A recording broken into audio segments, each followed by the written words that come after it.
Now I will also request our esteemed panelist, Mr. T.T. Rammohan,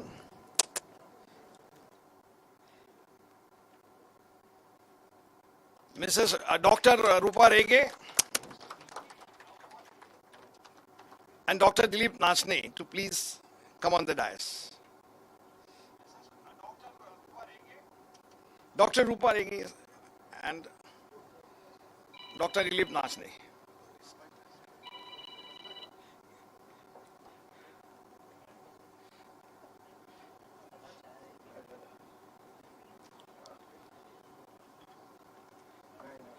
I'll request the people standing outside to come inside and please occupy the seats so that we can start the function.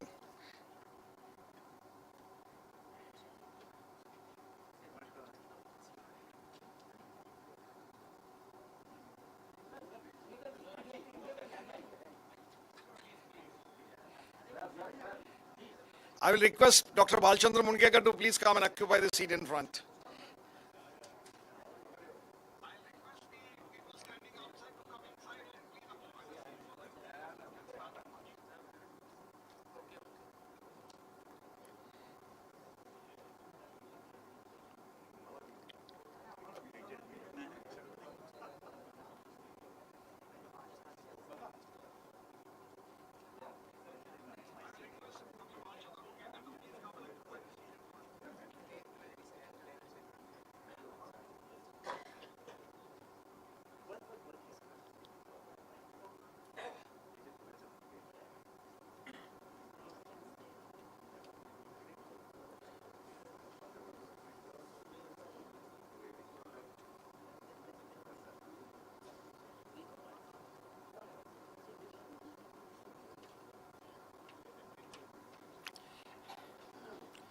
On behalf of People's Publication House and AIBA, I extend warm welcome to all those who are present for this ceremony. A few words about PPH is necessary. AIBA is known to you and most of you belong to AIBA, so I don't have to say much about it. But PPH is a publication house working since 1960 to propagate progressive ideas amongst the people, progressive and scientific ideas amongst the people. And we have been doing it since 1960, and many people have contributed to it.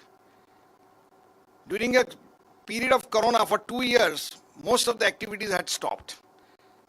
So there was an impression that PPH also is going to stop the work. But then we again started with new vigor.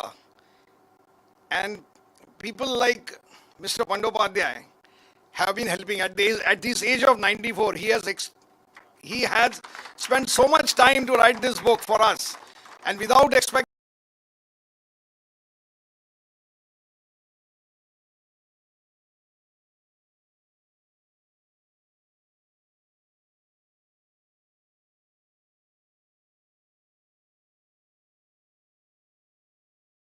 using this book with that intention that the idea in the book will be propagated and you will be inspired to purchase the book. In order to inspire you, we have extended that 50% discount will be given to those who take the book today.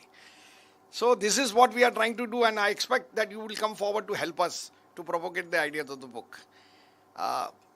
Similarly, for this release ceremony, we had invited esteemed speakers and the panelists, well-known economist, Mr. Nachne, Dr. Rupa Rege, and Mr. T.T. Rammohan. I must thank them because they immediately accepted the invitation and took the efforts to read the book. In fact, I know Mr. Rammohan immediately, because he did not get the book and the book we had sent it from the courier came back saying that he is not available at the address. So he immediately said that please send a soft copy of the book so that at least I can go through it again.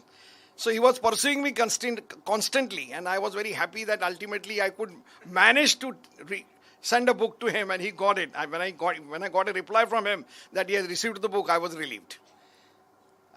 This book and idea was conceived by two people, basically AIBA leaders of Maharashtra. One of them is Comrade Devidas Tuljapurkar. He is very much amongst us. He is the State Federation Secretary. Unfortunately, the other person, Comrade Dhopeshwarkar, who was the ex-president of the AIBA and a well-known leader of the bank employees in Maharashtra, died last month because of an accident. So we really miss him, and I pay my regards to his contribution and his dedication. He, in fact, conceived this whole idea and assured me that Mr. Bandyopadhyay, he will pursue Mr. Bandyopadhyay to write the book and send it. Similarly, I would also mention Mr. Jairam, who took a lot of efforts to discuss with publisher and finalize the book. There are certain pages which are missing.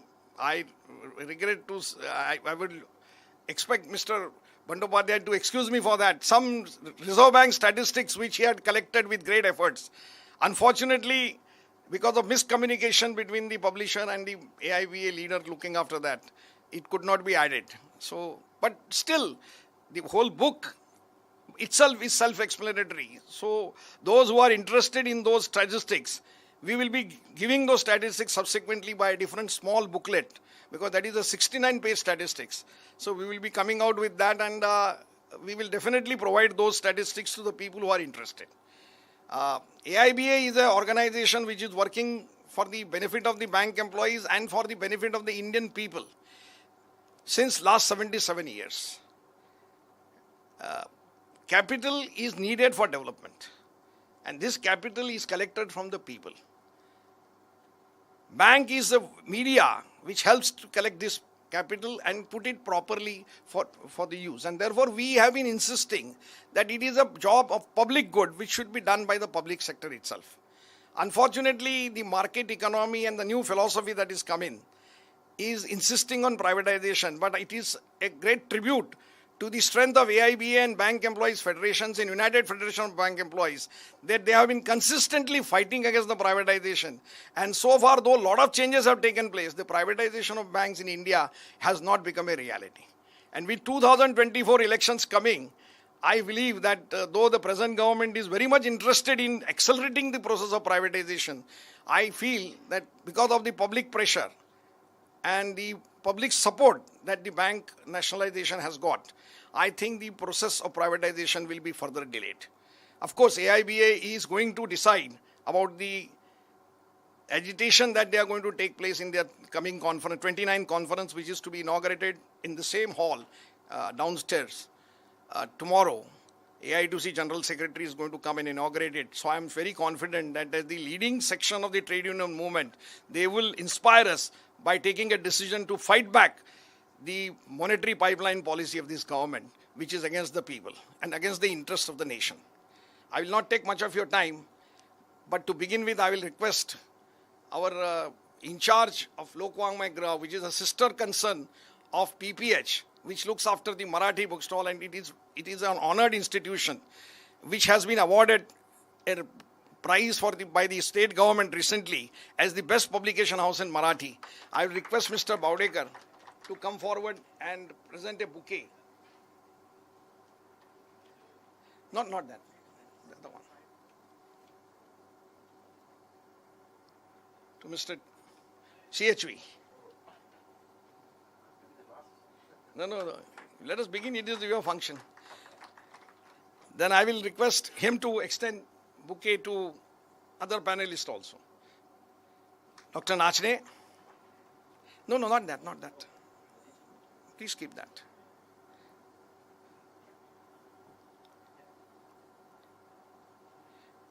Dr. Chiti Ram Mohan and Dr. Rege.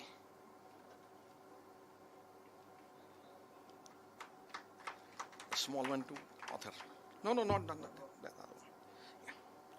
And also give a bouquet to our esteemed author, Mr. Bandyopadhyay. Yeah, give it. Doesn't matter. We will do it afterwards. Then I will request him to bring those books so that we can release the book before felicitating the author.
Now I will request our esteemed leader, the General Secretary of AIBA, Mr. CHV, to felicitate Dr. Bandyopadhyay.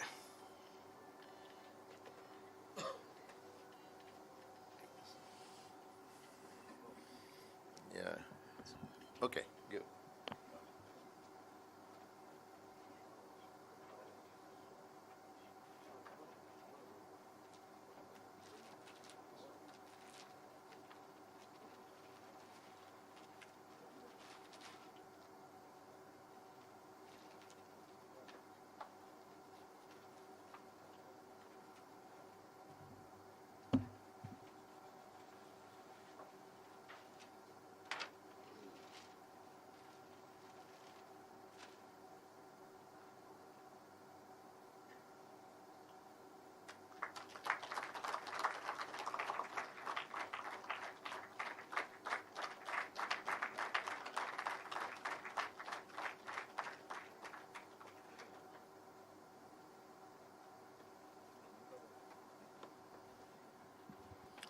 Well, as a publisher, I would not like to comment much on the book.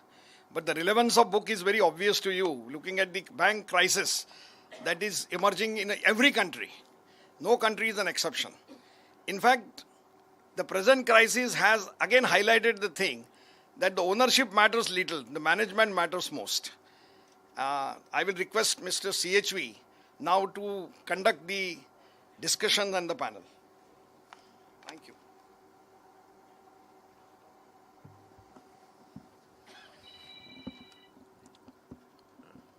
Respected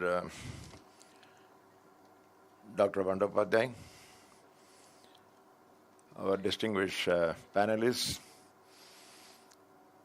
AIBEA President Comrade Rajan Nagar, and friends and comrades.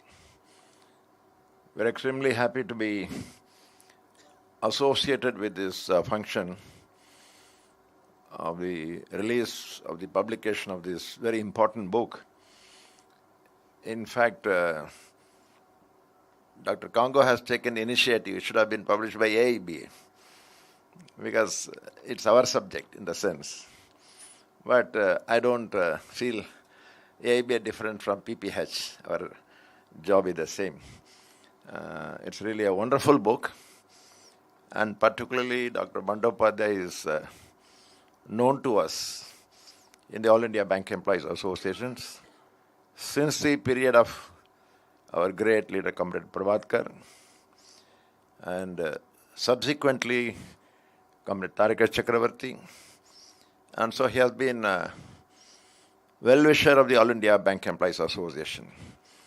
Even I am very proud to recall that I was appointed on the board of Central Bank of India in 1987 as a workman AIBEA nominee director. And so we are given a training program in Pune in NIBM, and Doctor was the head of NIBM. And he himself took classes, and those memories are very fresh. We learned a lot. Many of us, directors, now that's a past tense, director in bank, is not a present tense. For the past 9 years, somehow this NDA, BJP, Modi Sarkar, they have not been filling up this post at all because they don't want us to question them. But I remember personally that with the input that I received from his training, in 1 year when a balance sheet was presented by the board, I presented an alternative balance sheet. This is the real balance sheet and this is your camouflage balance sheet. So the MD was very angry. What is this you are doing? But even then that document was taken by the Finance Ministry Director. He said, no, I want the original, actual, real picture of central bank. So they were appreciating me, but I confess that all these things were the inputs that we received from NIBM, particularly at the hands of Dr. Bandyopadhyay. He was taking so much of enormous pain to teach people, like us, how to equip ourselves in the situation. Because particularly the banking nationalization, AIBEA can be very proudly associated. Of course, the left movement, the AITUC, it was a big demand of them to nationalize the banks. But Comrade Prabhakar and particularly AIBA took it a very seriously. And in 1964, our Trivandrum conference, the big call was given that no longer we can delay the nationalization of banks in our country because rural poverty, bank money was being looted and cheated, were not available for development. And so in a big way, AIBA took up. And so nationalization of banks happened in 69, and we have seen the big journey, transformation of banks after nationalization. And today we are meeting. This book is so relevant and very appropriate at this time that when there are calculated attempts to defame and weaken the public sector banking, to once again go back to the old system. So that way, we are very proud that we are associated with the publication of the book. And I know we are also working in the unions. Even to write one circular, it takes a lot of time. Whereas I don't know how he found the time and the energy at this age. But he has been talking to us for a long time. Even to me, he talked about 10 years ago that he wants to compile all these publications, etc. But I'm very happy that PPH and Dr. Kango, they have taken special efforts so that the book is a reality now. And it is not over with the publication, I believe, and then we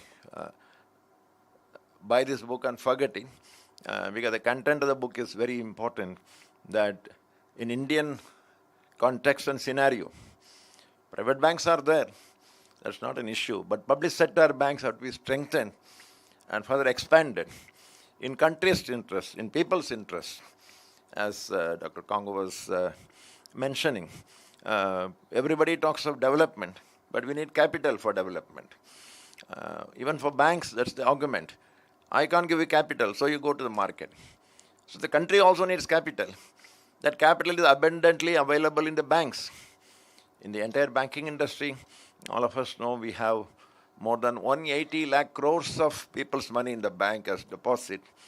And that's a huge, precious savings of the people, and that's a social capital. And if that is handed over to private people, we can imagine. So that way, from tomorrow, as he said, we have the conference. The theme, the core theme of our conference itself is to defend public sector nationalized banks and oppose privatization. And we are very proud that we have been campaigning, we have been educating the people, we have been trying to explain the dangers of privatization of banks. Because banking doesn't mean simple privatization of a company. It's privatizing the savings of the people.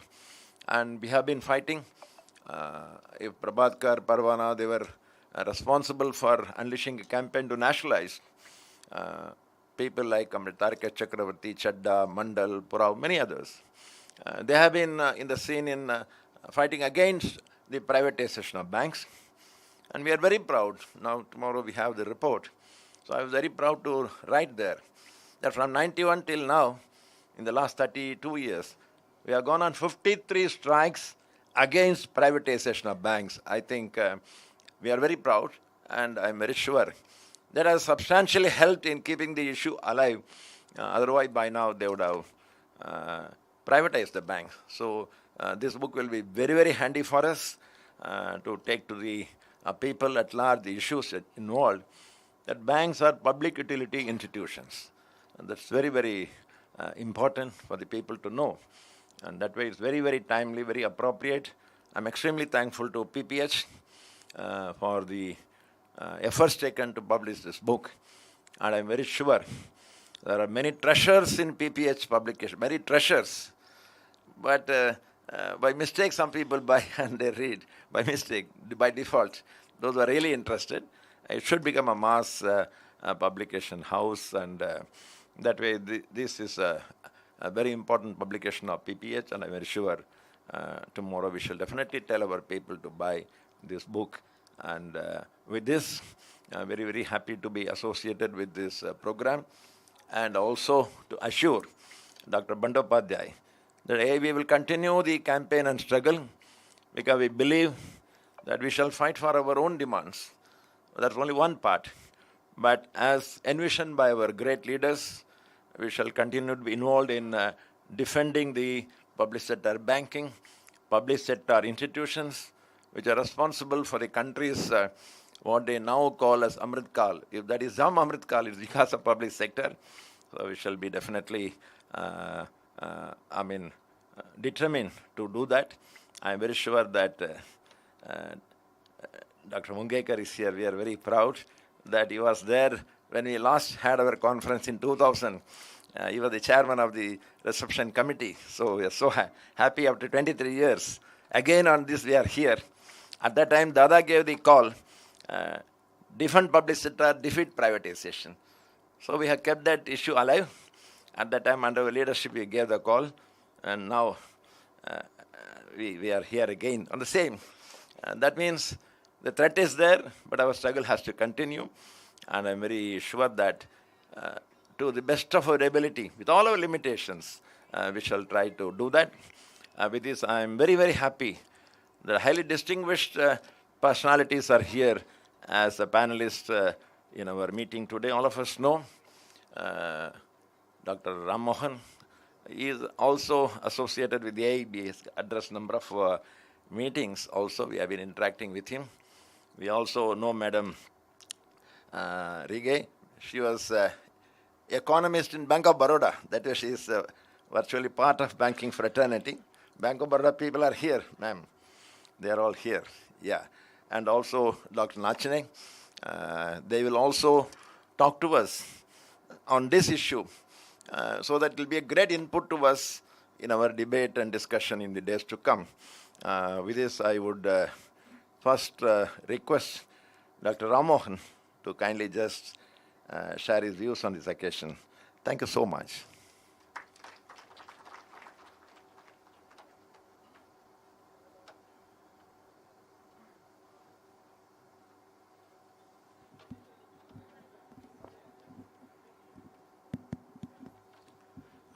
Good evening, ladies and gentlemen. Pleasure to be here in your midst today. At the outset, my warmest congratulations to Professor Bandyopadhyay on bringing out what is by any standards a very comprehensive account of the evolution of Indian banking. So I read through this book with some amazement, because the thought that came to my mind was not whether at his age whether I'd be able to write such a book, but whether I'd be able to read one. And so, a marvelous achievement. And as you read the book, and you can sense the emotion underlying it, and you can judge that it's a labor of love. Otherwise, it's very difficult at this age to produce a book of this sort. So once again, my heartiest congratulations to Professor Bandyopadhyay on this achievement. There's a very important question that Professor Bandyopadhyay raises very early in the book, and it's a recurring theme throughout this book. So he poses this question: what is the role of banks? And I think he's very clear about the answer. He thinks that banks are in this game not just for profit maximization, but they also have a social role to perform. So I think this in some ways is the central theme of this book. Now, it's a very difficult question to answer, and I will tell you why as we go along. But bank nationalization, about which Professor Bandyopadhyay talks a great deal in this book, bank nationalization was intended precisely to foster this particular objective, which is the social orientation of banks. Now, it's a fashion these days to denounce bank nationalization as politically motivated. It's branded as a very astute political move on the part of Mrs. Gandhi to put the syndicate and the old guard and the Congress in their place and, to win votes. Well, to call a politician's action politically motivated is, I think, somewhat tautological. Politicians will always have political motivations. The question to ask is there a larger motivation too to a particular action, or is it only politically motivated? And I think the answer is very clear, there was a larger motivation to bank nationalization. And this was not just an ideological viewpoint of Mrs. Gandhi's. I think there was a considered opinion among economists and bankers at that time that given the state of banking, given the way banks were limiting themselves to very small clientele, given the many failures of banks which had happened over the years, which is turning out to be quite infectious, the time had come for public ownership of banks. And Professor Bandyopadhyay does well to drive home this very important point. And then he traces the evolution of banks consequent to bank nationalization. And as he correctly points out, the first 10 years or so, the experience was very good. So banks did further the larger social goals, which is to increase the geographical reach, to extend the ambit of lending beyond the industrial houses and businesses to the common man, including agriculture, including small-scale enterprises. So those larger objectives underlying bank nationalization were very much met in the first 10, 12 years. Thereafter, problems crept into the system. What is referred to these days as telephone banking, which is politicians making phone calls to management of banks and asking them to lend to X or Y or the other thing. And so this malaise did creep into banking. And I think in the next 10, 12 years, banking performance took a beating. And we ended up, along with the macroeconomic crisis which hit us in 1991, there was also the banking crisis, which manifested in the form of large non-performing assets and, of course, the associated hit on profits. So the time had come to reform, and the reform happened in a very measured and calibrated way, which again is very well documented in the book. It was not just giving into market forces, but a very carefully thought through program which happened under the auspices of the Reserve Bank of India, a very guided program of pushing public sector banks towards the market.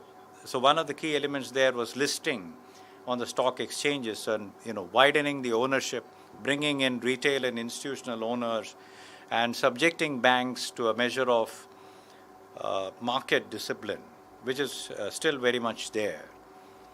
And the remarkable thing, which I think has not got adequately noticed, is that public sector bank performance started improving dramatically consequent to the market orientation which was given. So what we had was continued government ownership with diluted ownership, 100%.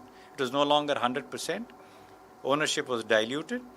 Other stakeholders came into the picture, and the bank's performance could be continuously monitored through the stock price, which itself is a very good disciplining device, as you will all appreciate. So that began to happen. Some of us have looked at the performance of public sector and private banks at various periods. And it's very interesting that consequent to reform, so if you take a period, say, from 1997 onwards, right up to about 2007, there was a trend towards convergence in performance between public and private sector banks. So the public sector banks really started catching up with performance with private sector banks. So I won't say that the performance was identical, the return on assets were identical, but the difference in performance was not statistically significant. So that is the important point from an academic's point of view. And if you subject it to rigorous tests, you see this trend towards convergence in performance right up to about 2007. Thereafter, a certain divergence started happening, and this divergence got accelerated consequent to 2011, which really marks the onset of the recent banking crisis, which is still coming out of. So 2011 onwards, a banking crisis set in. And we can say that around 2021 or so, the crisis has more or less came to an end. And that is in keeping with the global experience of banking crisis. A typical banking crisis lasts a minimum of about 8 years. Here it took about 10 years, thanks to the COVID shocks of another couple of years. So that is in line with global experience. Now the tendency everywhere, and this is again a point that Professor Bandyopadhyay makes very well in that book, that the tendency everywhere is to latch on to the most recent phase of performance and to condemn public sector banks on that basis. And you say, well, you take a snapshot at a point in time. So you take 2019 and you say, well, look at the return on assets, private banks, public sector banks, and you can see that there's a yawning gap, and you come to conclusions. Now that may be a popular or populistic way of doing that, but we academics have a different way of looking at it. So we would like to look at the underlying reasons. So what happened consequent to 2011? And when you look at it very closely, you begin to understand the reasons for divergence in performance. See, there was a focus on infrastructure starting in around 2004. So there was a boom in the economy between 2004 and 8, which was substantially driven by infrastructure investment. And the infrastructure investment was overwhelmingly funded by public banks. So there's a private investment in infrastructure funded by public sector banks, with the private banks very cleverly staying on the periphery. So now, if you're going to blame public sector banks for the non-performing assets that arose out of the infrastructure funding, then you should also give them credit for funding the boom in the economy in the first place. I mean, it can't be this or, it can't be one thing and not the other. And so the public sector banks were given the mandate to fuel this boom in infrastructure, and thanks to that, you have all the airports, roads, bridges, all the other the infrastructure about which we take legitimate pride today. The very real transformation that has come about was substantially funded by public sector banks. Now, this, properly speaking, this sort of funding is a job of the government. You're supposed to fund infrastructure through the budget.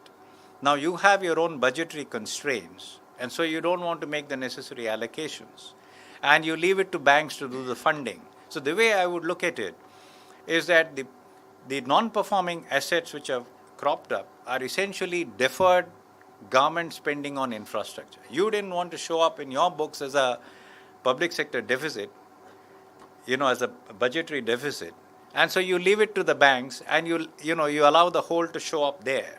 So this is part of the situation that goes with public ownership, that the government finds it convenient to hive off certain functions to public sector banks.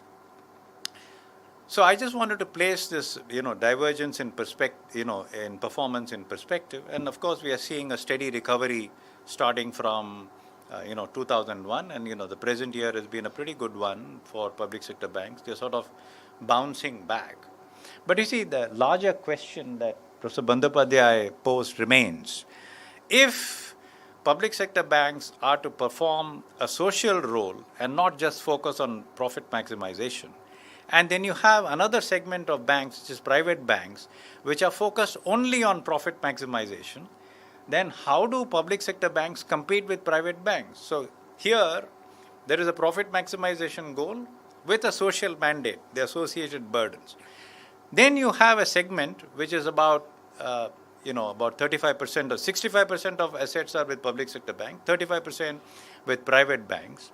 So they take the cream, they take the profits, and the burdens are left with the public sector banks. So in this situation, really mixed ownership, which is part of the mixed economy model, how do public funding, the people who have money to part with will ask themselves, who are the best performers? It's private sector banks. Let me give the capital to them. Why should I give capital to a segment which is underperforming? And I don't want to understand why it is underperforming. It is underperforming because it's carrying very large social burdens. And so how do we make this model work? Now, I thought about it very deeply, and there's a fairly uncomplicated answer to this question, which is that We don't need public sector banks really to match the return on assets of private sector banks. So they deliver 1.8% return on assets. Public sector banks don't have to do that. What they have to do to garner funding, especially foreign institutional funding, is to meet a widely accepted international benchmark, which is 1%. As long as you deliver a return of 1% on assets, you will have access to funding. And therefore, this model can be made to work not by getting public sector banks to match the performance of private sector banks, but by bringing public sector banks up to an acceptable level of performance. Can they deliver 1% return on assets? Well, that's exactly what they did in that period of convergence which I talked about, 1997 to 2007. So if you give them a measure of autonomy and set a reasonable target of performance, it's possible to make this model work. But again, this model will work only so long as the political will to make it work is there. If political interference comes back again, then of course all bets are off. And that's really the argument for privatization, which is that the political economy of this country simply doesn't allow the politicians to lay off public sector banks for any extended period. Sooner or later, the malaise creeps in. So what answer do we have to this contention? Well, the answer is that the political economy of this country also does not seem to permit privatization on a very large scale, which is why it has not happened in all these years. So you see, there have been grand pronouncements of privatization from successive governments, particularly from the present one, but it's simply not happening. The one attempt at privatization, which relates to IDBI Bank, has been hanging fire since 2018. The privatization of Air India commenced in 2018 and was completed in 2022. IDBI privatization is still not done. And there's a very good reason for that. Because the political authority understands that the political and economic consequences of bank privatization gone wrong are too terrifying to contemplate. I mean, the backlash will be so severe that the party in power will be discredited for a long, long time to come. So if IDBI Bank is privatized and tomorrow or 3 years down the road it goes the way of Yes Bank, then you can be reasonably certain that the mobs will be out on the streets with torches in their hands, what we are seeing in Pakistan today. So I think there is a sense now that you really cannot rush ahead with privatization. If at all it is attempted, it can be done only on an experimental basis. For good or ill, the social objectives of banks will remain, and therefore we will need a very substantial presence of public sector banks in the Indian economy for the foreseeable future. Now, what that substantial presence is hard to define. It's about 65%. I think 50 to 55% over the next 10 years is something we can be reasonably sure of. And with a market share of about 50 to 55%, I'm reasonably optimistic that public sector banks can deliver that 1% return on assets, which is the international benchmark. I have many more things to say, but I know that we have other speakers to follow, and there's also a panel discussion. So let me leave you with these thoughts for the time being. Once again, very warmly, heartily congratulate Professor Bandyopadhyay on what is a very timely, appropriate, in many ways, contrarian book. Thank you very much.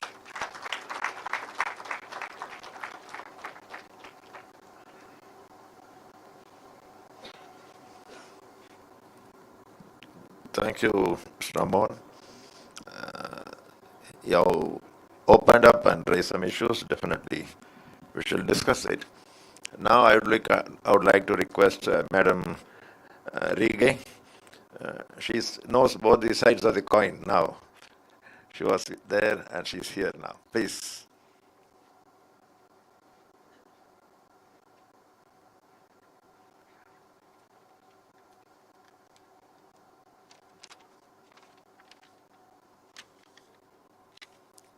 Good evening, friends. Thank you at the outset, AIBA, for giving me this opportunity.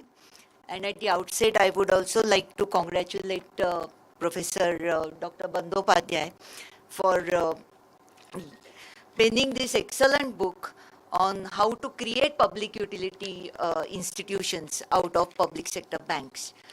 Uh, while introducing the panelist, they put me in the league of Professor Nashine, Professor T.T. Ram Mohan. Let me tell you, I simply don't belong to that league. They are like my teachers, mentors.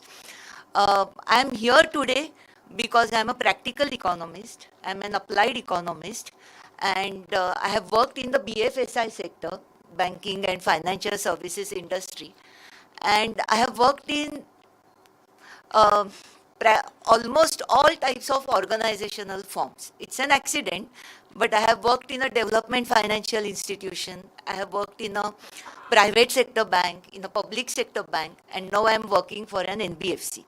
So I always feel that when you are an insider to an organization, you develop a more nuanced understanding about the strengths and weaknesses of the business models of these different ownership groups.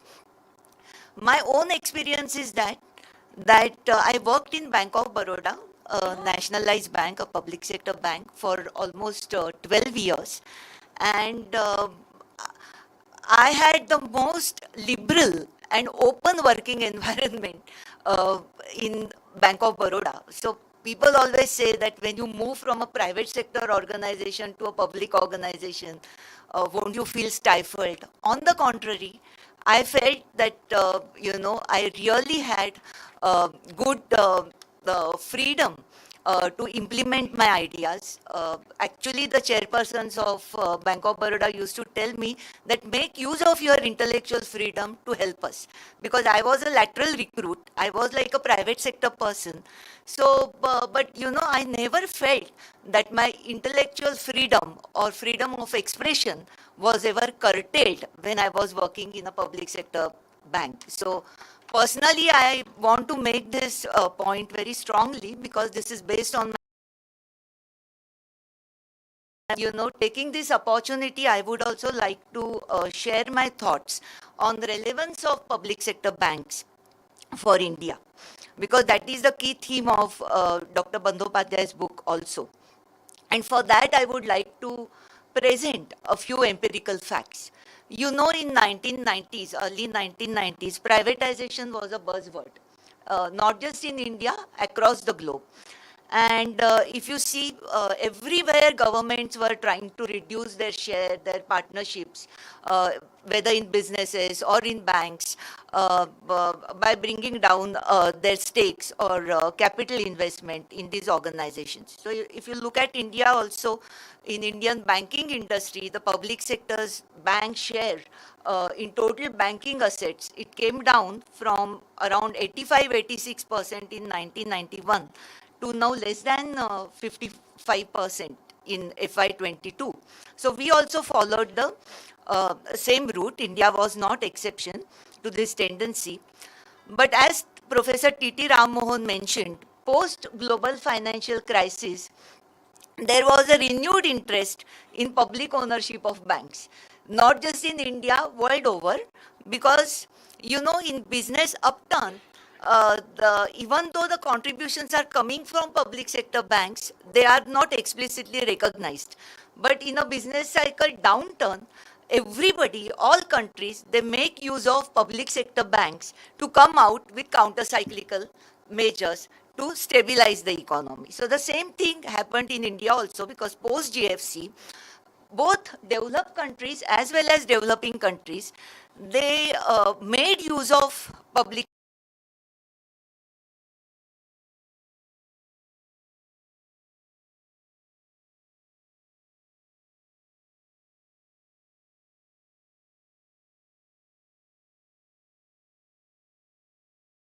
government tried to step up infrastructure financing by making use of public sector banks. Because if you look at the data, in 2007-8, balance sheets of private sector banks had deteriorated and they had curtailed actually their lending activities. All these statistics is there in public domain. You can see it, you can analyze it. As it happens during all crisis situation, in this event also PSBs provided much needed stability to the economy as well as financial system. As T.T. Ramohan said, between 1994 and 2011, if you look at the major performance indicators of banks, like net interest income growth or profit after tax or asset quality, actually the performance of public sector banks and private sector banks converged between 2004 and 2011. Only after 2011, it started diverging. Why? Because during the global financial crisis, policymakers pushed public sector banks to support the economy through counter-cyclical excess lending to infrastructure sector, because that has a higher multiplier accelerator impact to stabilize the economy and to bring back growth. So actually India's government had given a push of $500 billion during the 11th plan between 2007 to 2012, which had created a huge funding gap. And then, government was encouraging public-private partnerships. And in that, they were forcing public sector banks to take care of the funding requirements. Now we know that there were a lot of political problems, policy paralysis, etc., which followed this period, and many projects got stalled after 2011. So from 94 to 2011, actually public sector banks' performance had matched private sector banks' performance, despite the fact that they didn't have many avenues which private sector banks had. They faced huge HR risk because they were always criticized for having excess manpower. So there was a freeze in public sector banks for almost 12 to 15 years. They had not recruited new people. So there was a major HR gap. Despite all that constraints, because of public sector banks, Indian economy recovered. But then, there was this phase of policy paralysis, lot of political, scandals and scams were breaking out, and there was stalling of projects. And for various reasons, environmental, land acquisition, PPP contract terms, banning of coal or iron ore mines, etc. And 2 to 3 years delays in capital projects. It's a long period. Naturally, it led to erosion of project equity. And as a result, debt equity ratios of infrastructure companies also, they surged from 1.3 in 2008 to 3 in 2013. So more than 50% of stressed assets that time were in infrastructure sectors, power, telecom, steel, and other infrastructure sectors. Now, the question which I had raised at that time, because, when Dr. Viral Acharya was the deputy governor, and he later wrote a book, Quest for Financial Stability. And in that, he had blamed public sector banks for poor credit culture and, dilution of underwriting standards, etc. I just want to ask you a simple question, that it was a fact that public sector banks were used to do heavy lending to infrastructure sectors. But, most of these major projects, they had consortium lending, a syndicated lending, in which private banks had also participated in some measure or the other. When there was a pain of NPS felt by, in these large projects, corporate exposures by public sector banks, then when the private sector banks had also participated in these projects, why that pain was not felt by them?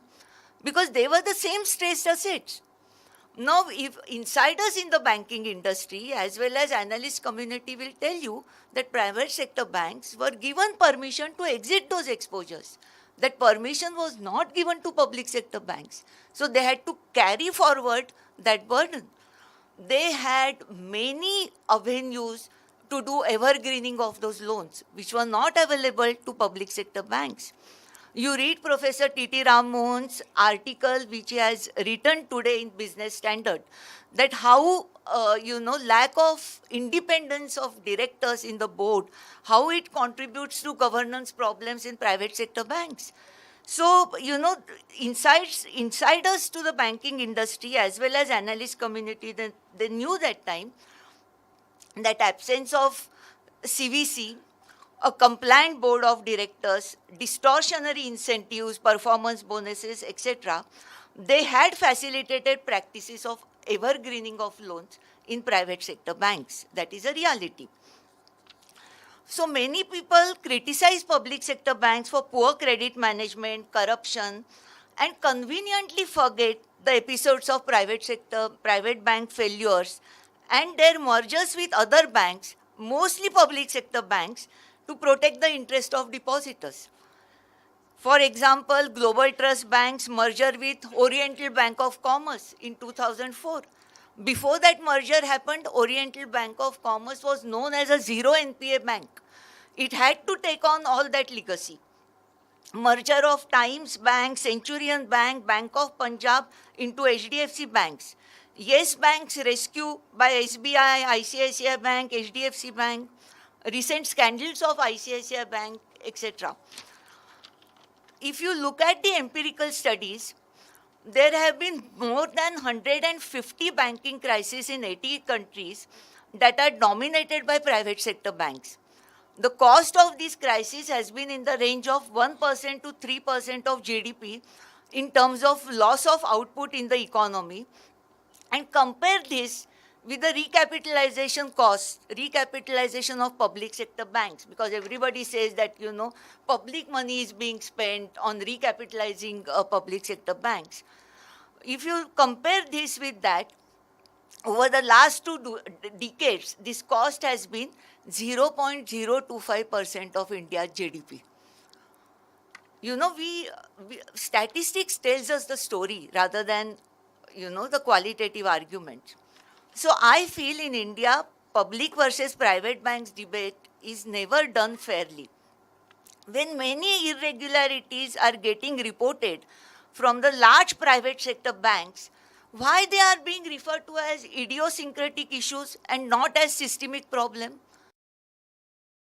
To a public sector bank, it is projected as a systemic issue. You read Dr. Acharya's book. He says that, these were the systemic problems. On the other hand, the problems with private sector banks, they were idiosyncratic issues. I have not understood why. When it comes to equalization of groups, public, private, foreign, then a thought should be given to bring entities other than PSBs also under the purview of CVC, CAG, CBI, as they are also raising public deposits. So we have always seen this, that the erring officials of private sector banks, the action against them is taken with a lot of delay. The whistleblowing is also done by investors, then there is a noise. Everybody remembers public sector banks when there is a downturn and economy is slowing. In an upturn, privatization becomes a buzzword. And this is a pattern I have witnessed throughout my career. Our own experience since 1990s liberalization shows that privatization is not a solution for all economic and social problems.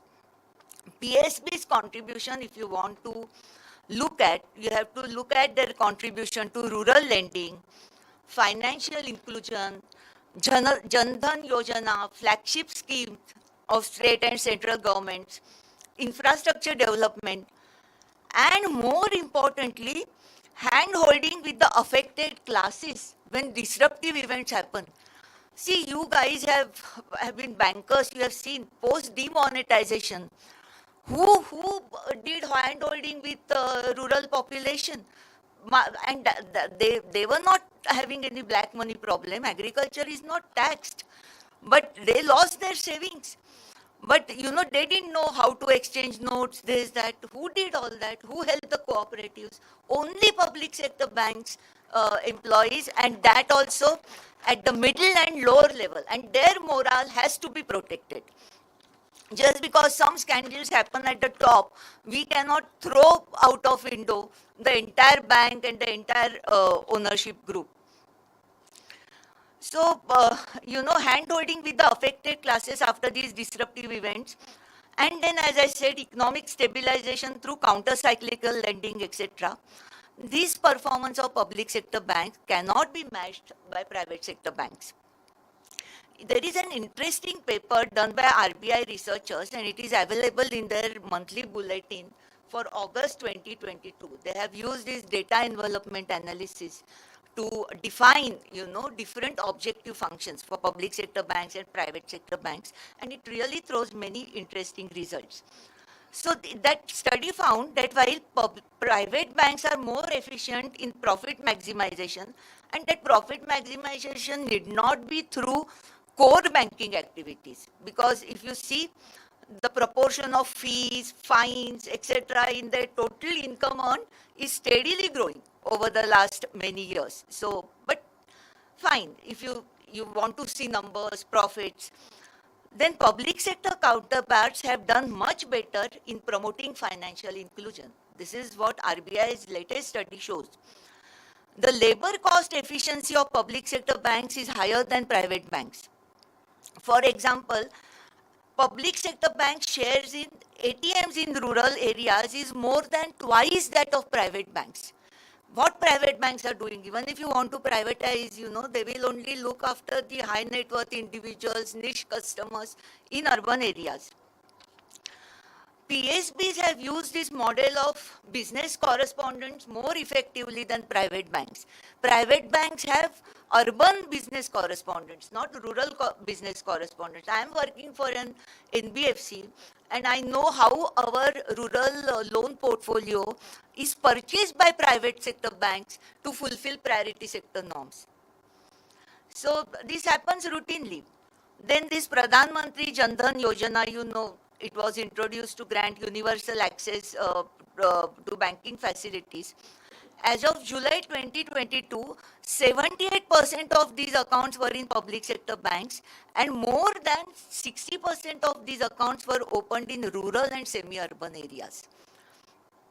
So private sector banks, they score points in efficiency, in profit maximizations. Public sector banks score more in financial inclusion, rural branches, agricultural, and priority sector advances. Personally, I feel we need to protect this culture, because I have seen the pain when, they did away with development finance institution, and we have now come full circle, and now they have set up a new development financial institution. In the interim, we have lost the specialization. We have lost the specialization of project finance. You see that owners fell on public sector banks when they were primarily doing working capital lending and not project lending. So system as a whole suffers. So we need to protect the PSB culture. A big bang privatization approach would do more harm than good. A reduction, so my solution is this: a reduction in the share of government below 51%, with the governance and HR reforms. Now, in 2009, Khandelwal committee had made so many recommendations in the area of HR, like they need to be given more freedom in recruiting people, in training them, in managing their performance incentives, because they have to work. They also face inflation. They also have to compete. They have to also maintain their business viability. So, reforms on the governance front, HR front, and government bringing down the share below 51% by retaining their character as public, would do more good to the system than harm. That's what I feel. Thank you.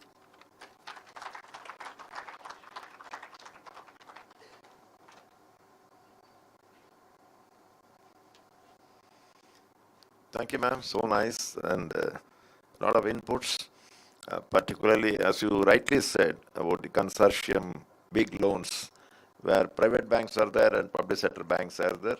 The poison is with us, and the nectar is taken by them, and they enjoy. So very rightly you said that's what we have been fighting. And Tarika Chakravarti used to say that public sector banks are the Nilakanta Mahadev. They take all the poison like that. Very nice you have said. Thank you very much. And now we have our eminent guest today, panelist, Dr. Nachane. He is from the Indira Gandhi Institute of Development Research, and we are very happy to have him. Sir, please.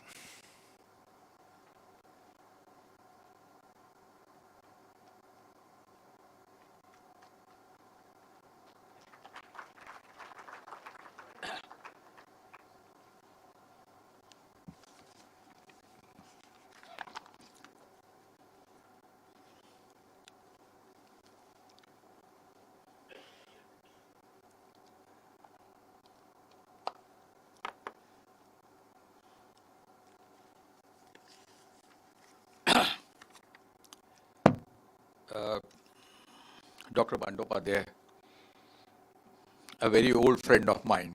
Okay, see, we worked together at NIBM when he was director and I was a junior faculty member. So our association goes back a long way. Another old friend of mine, Dr. B.L. Mungekar, okay, whom also I know for maybe 40, 50 years. Okay, and then there are panelists. Okay, Rupa Rege, of course, I know, and then Mr. Venkatachalam and Dr. Ram Mohan Rao, Mr. Tuzapurkar, okay, and members of the AIBEA, friends. First of all, let me offer my heartiest congratulations to Professor Bandyopadhyay, as also the People's Publishing House, on this very erudite and analytical treatise on the banking system in India. Most of you would know that Professor Bandyopadhyay is a unique combination of a sterling academic mind. He has a PhD from the University of Strathclyde in one of the most difficult areas of decision theory.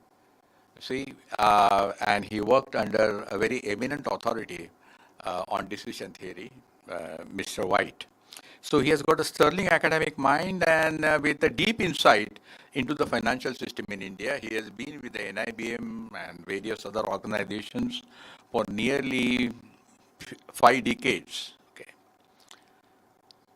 And therefore I feel his views deserve very careful consideration, not only from the public at large, but also from policymakers in particular.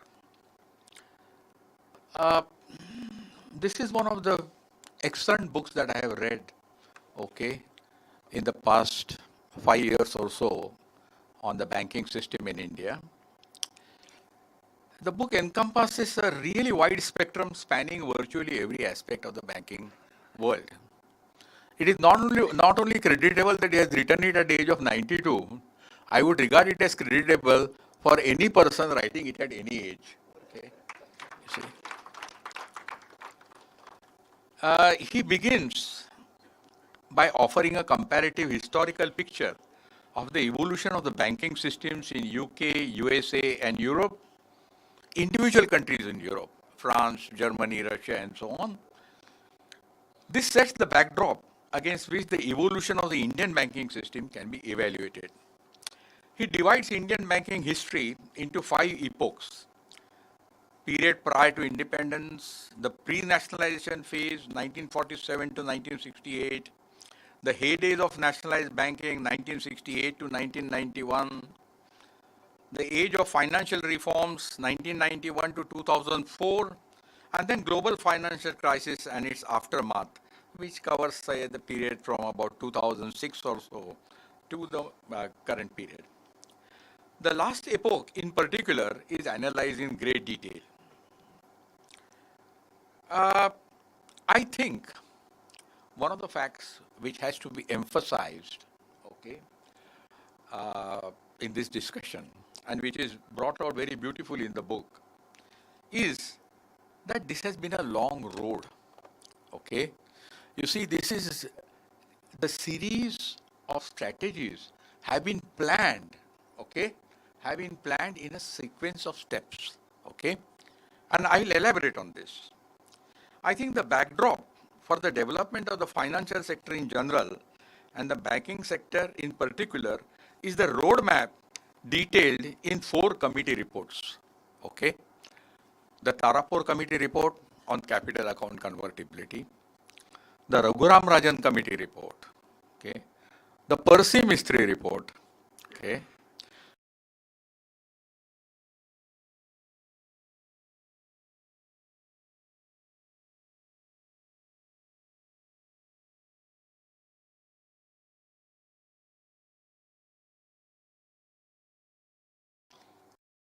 if a government, okay, any government wants a frank opinion, okay, on any issue, wants an open discussion, then the members of the committee should be as pluralistically minded as possible. Okay? I'm not politically minded. But one has to appreciate that right up to about 1985 or 1990, most of the government committees, okay, if you look at the composition, had sterling academic macroeconomists, sterling academic economists, not only macro, agriculture economists and many other areas. People like Sukhomoy Chakravarti, you see, who was a giant, in economics, almost deserving of the Nobel Prize. Okay. Then Professor K. N. Raj, Professor V. K. R. V. Rao, Dr. Lakdawala, okay, Professor Y. K. Alak. These were the kind of people who constituted members of the committee. Okay. Their views were different. Some of them were leftists, some of them were rightists. But the government, okay, when people are coming with different views, you get a wide set of opinions. And this wide set of opinions is set before the public in the report, and so therefore you get a fairly balanced picture of the situation. This situation changes if you appoint all people who are thinking in the same direction. Okay? So say for example, when the capital account convertibility was appointed, okay, all the people, okay, were people who were convinced of the virtues of capital account convertibility. Similarly, the Raghuram Rajan Committee was, when it was appointed, you see, Raghuram Rajan comes from the University of Chicago. I'm reminded of one story of Professor John Kenneth Galbraith, which was told to us by Professor Rath, Nilkanta Rath once told us, okay, that Professor Galbraith, he was an academic, but he was also an ambassador to India somewhere in the mid-60s. He was visiting the Gokhale Institute, and Professor Dandekar took him along, okay, and introduced him to the various faculty members.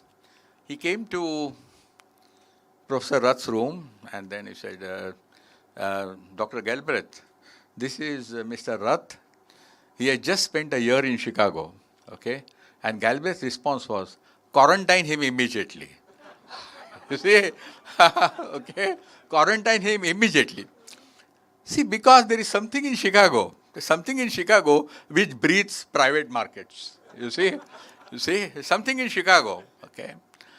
And Raghuram Rajan Committee and Percy Mistry Committee, even more than that, okay, took an extreme right-wing view. And therefore, what happened? Okay, you got the reports, okay, you got the reports that you exactly wanted to hear, okay. You see, the reports simply formalize what you wanted to know. This is like a commander-in-chief, okay, who has his generals on different fronts. But they are so frightened of him that they tell him that we are winning the war here, we are winning the war there, okay? So that, you see, he gets a wrong idea, and he feels that whatever he is doing is correct. Okay? You need some people to tell him that, look here, you need some people to tell the government, okay, that what you're doing is not correct. There are drawbacks and pitfalls there. Okay? Anyway, so because of these recommendations, the following changes occurred. Liberalization of the capital account. Okay, full liberalization, virtual full liberalization.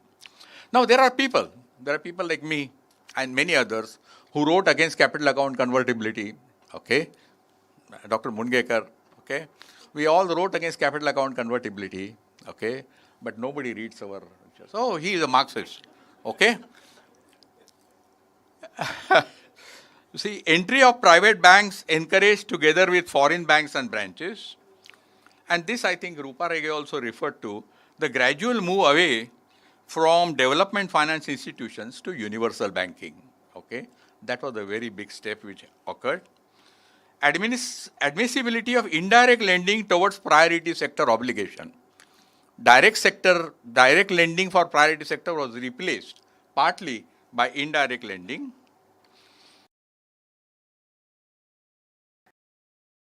Investment in public sector banks and privatization, and then there was consolidation and merger of banks and branches, and the dominance of large private finance institutions on microcredits and SH groups. Importantly, and this is sometimes forgotten, the MS Verma group, working group, advocated the reduction of staff strength by 20% through VRS schemes. Okay, this was way back in 2000 or something like that. Okay. Now, Dr. Bandyopadhyay, okay, has very carefully analyzed these reports, very carefully analyzed the policy conclusions following from these reports. See, policy conclusions which were implemented as a result of these reports. Okay, and he has built up what I would call as a counter case, built up a counter case to these reports. Now it's a very huge book. Okay, it's nearly 800 pages, so one cannot discuss all the conclusions of the book. But let me highlight the major ones. Little evidence to support that private banks are more efficient on the usual metrics than public sector banks. Okay, that is one major conclusion. Public sector banks have by and large been successful in ensuring a shift in credit flow to MSEs, rural sector, agriculture, urban poor, etc. So by and large, if you take a total picture for the last, since nationalization, public sector banks have been quite careful, quite successful in achieving the objectives of nationalization as originally stated. PSB occasionally exhibit larger NPAs as opposed to private banks, but this is mainly due to the latter indulging, and I think this point is elaborated by Rupa, okay, because of various reasons. So these larger NPAs should not be held against them. Stress on privatization of PSBs is highly demotivating to PSB employees. Okay, there is a motivational problem. One thing which Dr. Bandyopadhyay emphasizes, privatization will definitely result in steep job cuts. Okay. Dr. Bandyopadhyay, there are 2 points, okay, on which I think you could have elaborated further, okay. And that is, what about the impact of artificial intelligence? Okay. Artificial intelligence is going to pose a very great threat, very grave threat to employment in the future, and especially in the service industry. Okay. And this artificial intelligence is likely to come on the scene much earlier than we expect. Okay. My daughter is in this field, so I know that within about maybe 5 years in America, maybe 10 years in India, you are going to get a situation where many routine jobs in the service industry like bank cashier, bank teller, and other routine jobs are liable to be replaced by robots, In this situation, okay, the private sector is likely to be much more enthusiastic in adopting AI, okay, without regard to regard to employment maintenance, than, okay, public sector banks, okay. As a matter of fact, I mean, in Germany, okay, I mean, this is one thing which deserves some study. In Germany, certain loans by government organizations, by official organizations, are made available at cheaper rates of interest to certain. Can I have a glass of water, please?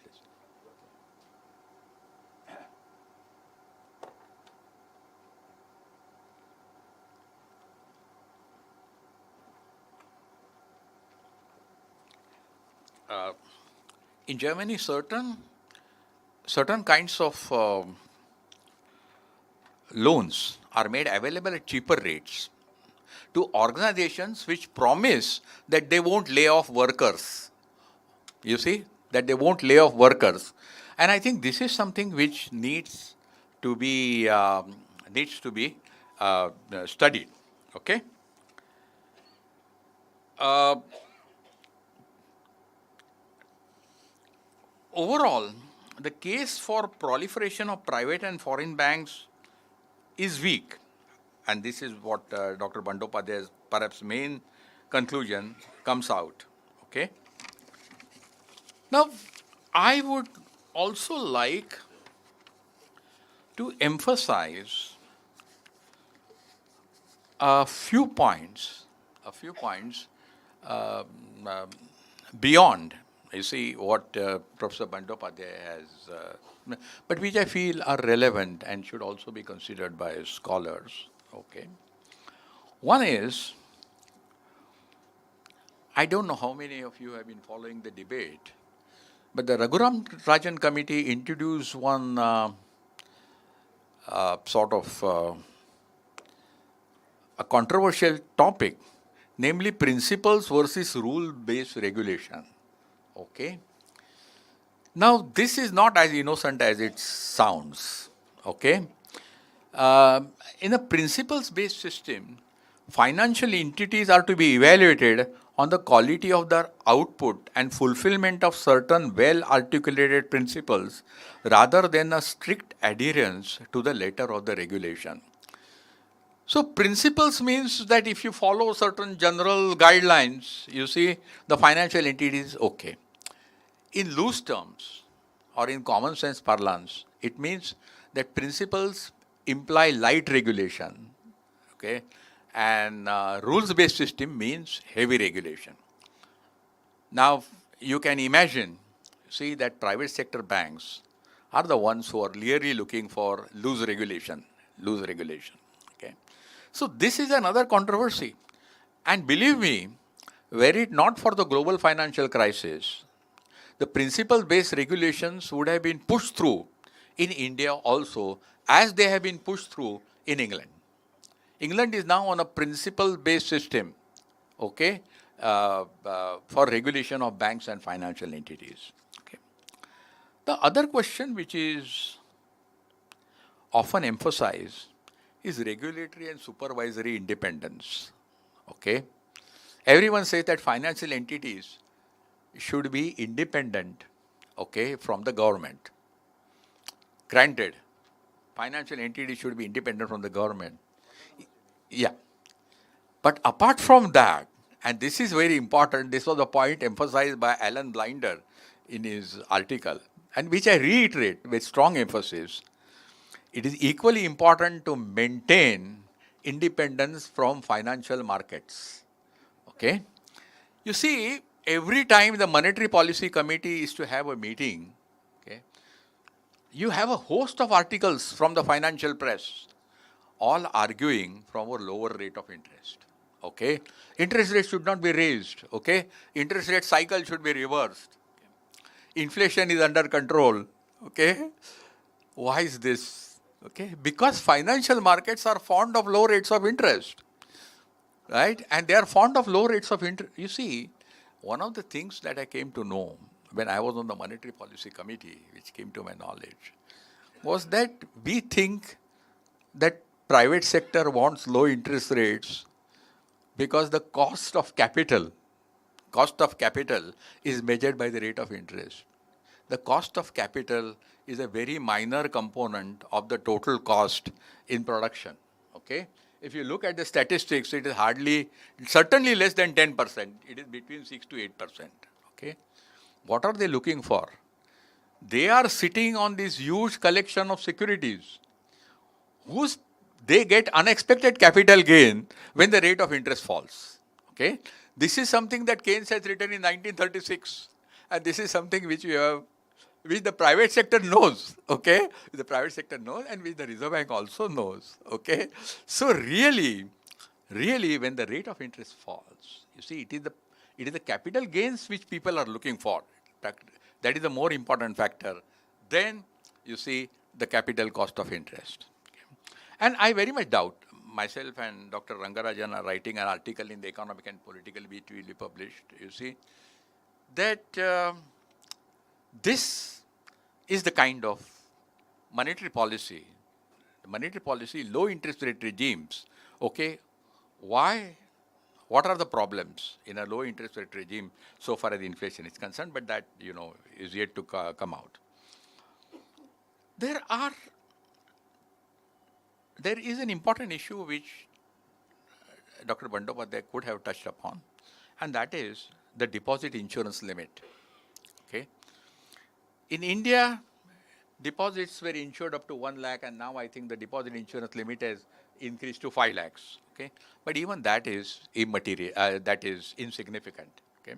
Deposit insurance, okay, I think should be tied down as a percentage of the deposit, so that maybe 5%, 10% or whatever it is. Okay? And it should be linked to the risk profile of the banks. This is something which, is important, because you see, if the bank is undertaking risky investments, then in that case it should pay a higher deposit insurance premium than if it is undertaking safe investments. So this is an important consideration. Now, one of the things which has happened is the abolition of the Planning Commission. Okay, this was a very big step in the direction of. I'm surprised. Okay, that it was accepted without a murmur. Okay, you see, Dr. Mungekar, if you remember, had organized a seminar on the Planning Commission, and I was one of the speakers. Okay. I think the abolition of the Planning Commission was a major mistake. And a great victory for the road to liberalization and privatization. Okay. Second is the influence of foreign agencies on domestic policy. See, today,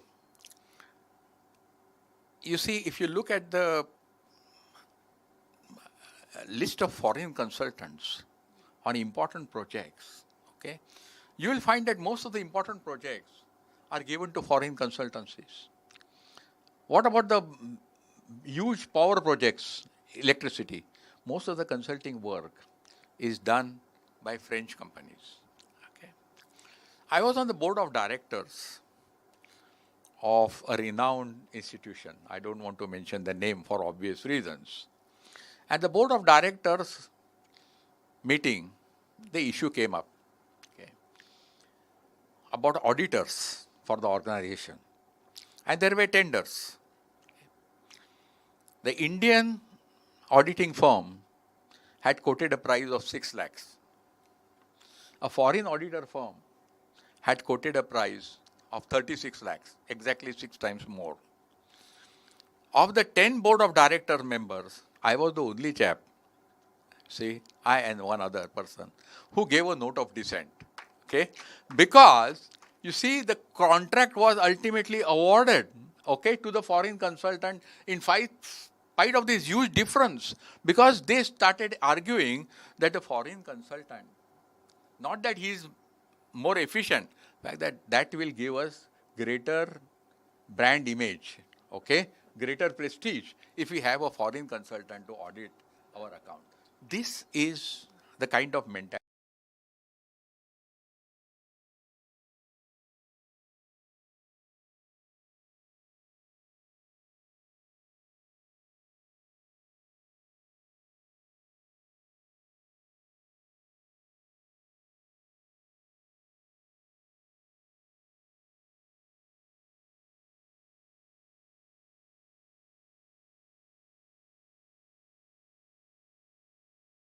okay, by Archana Dholakia and somebody else, okay, where they talked about frauds in banks.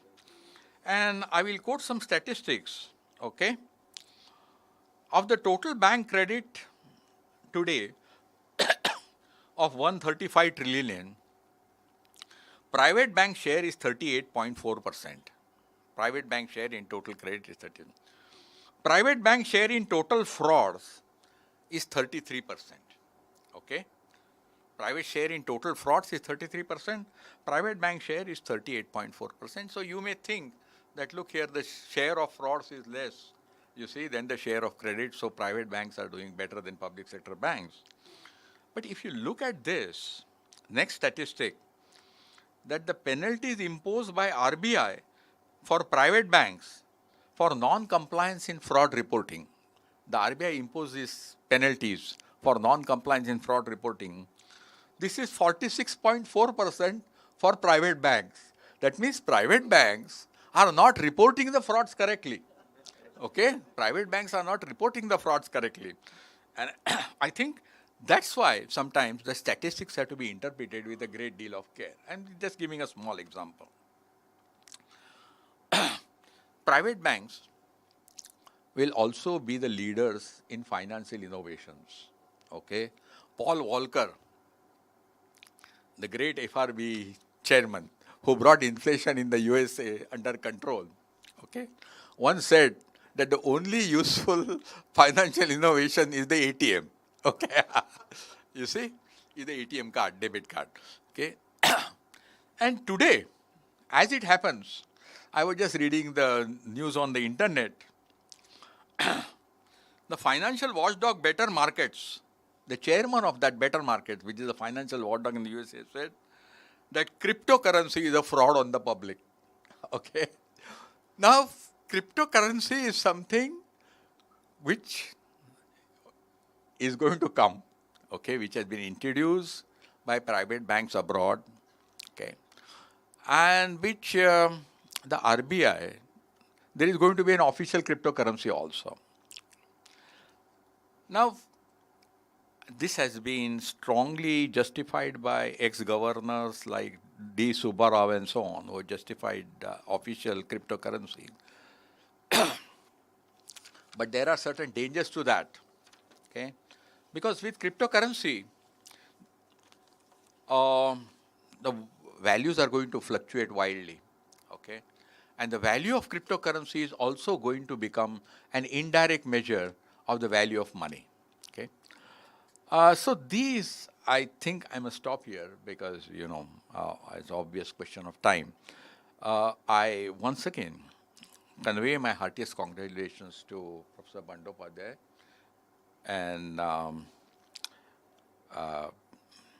I hope the book is read by common man and policy makers alike, and that hopefully it will have some impact on the on the financial system in India. Thank you very much.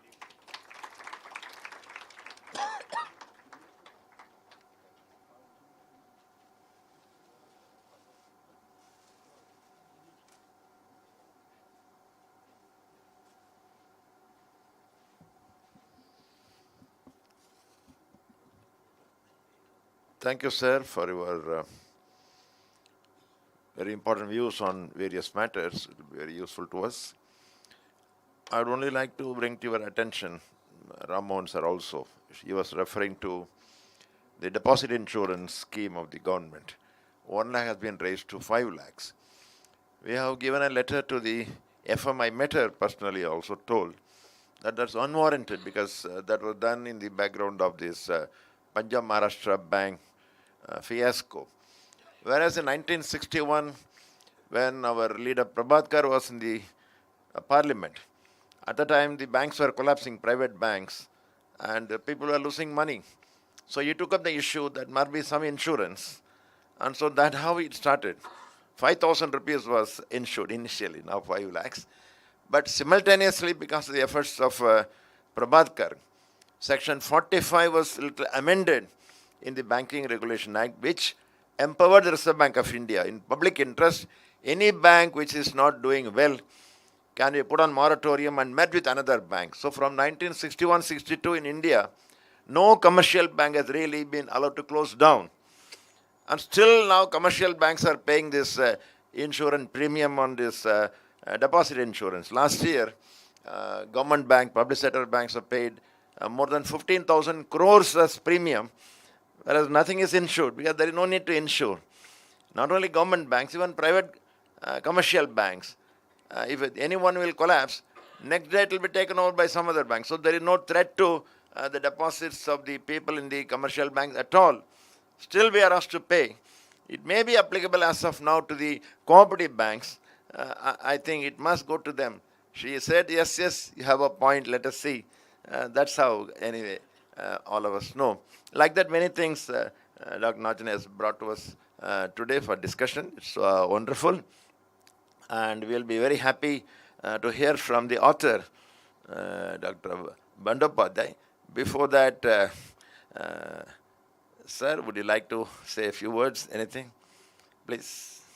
Yeah. Yeah. Yeah, no, please come. Yes. I'm so happy you are here. Indeed, it's a great honor to me to have been in the midst of the distinguished listener audience and the expert members of the panel. And also it is a great honor to stand before you and say in 2-3 minutes what I feel after listening to the experts. Obviously, from all the three speakers, we found that what might be the substance and the essence of Dr. Bandyopadhyay's book, which he has written around 800 pages or so at this age, which is just remarkable. And as a listener and your representatives, I most heartily congratulate Dr. Bandyopadhyay for doing this kind of historical work. Just I will share 2 or 3 anecdotes. When for the first time, banks, government share in the public sector banks was reduced by some, I think, 10 or 15% in 1998. I wrote the article in 1998, privatization of public sector banks again, in 1998. Because I was knowing after reading to some extent Marx, what happens, the stages of development so far capitalist economy is concerned. Now we talk of market economy. See, the vocabulary and phrases also undergoing change. What was capitalist economy till yesterday? Before 1991 or Washington consensus, immediately it began market economy. Okay, substance remaining the same.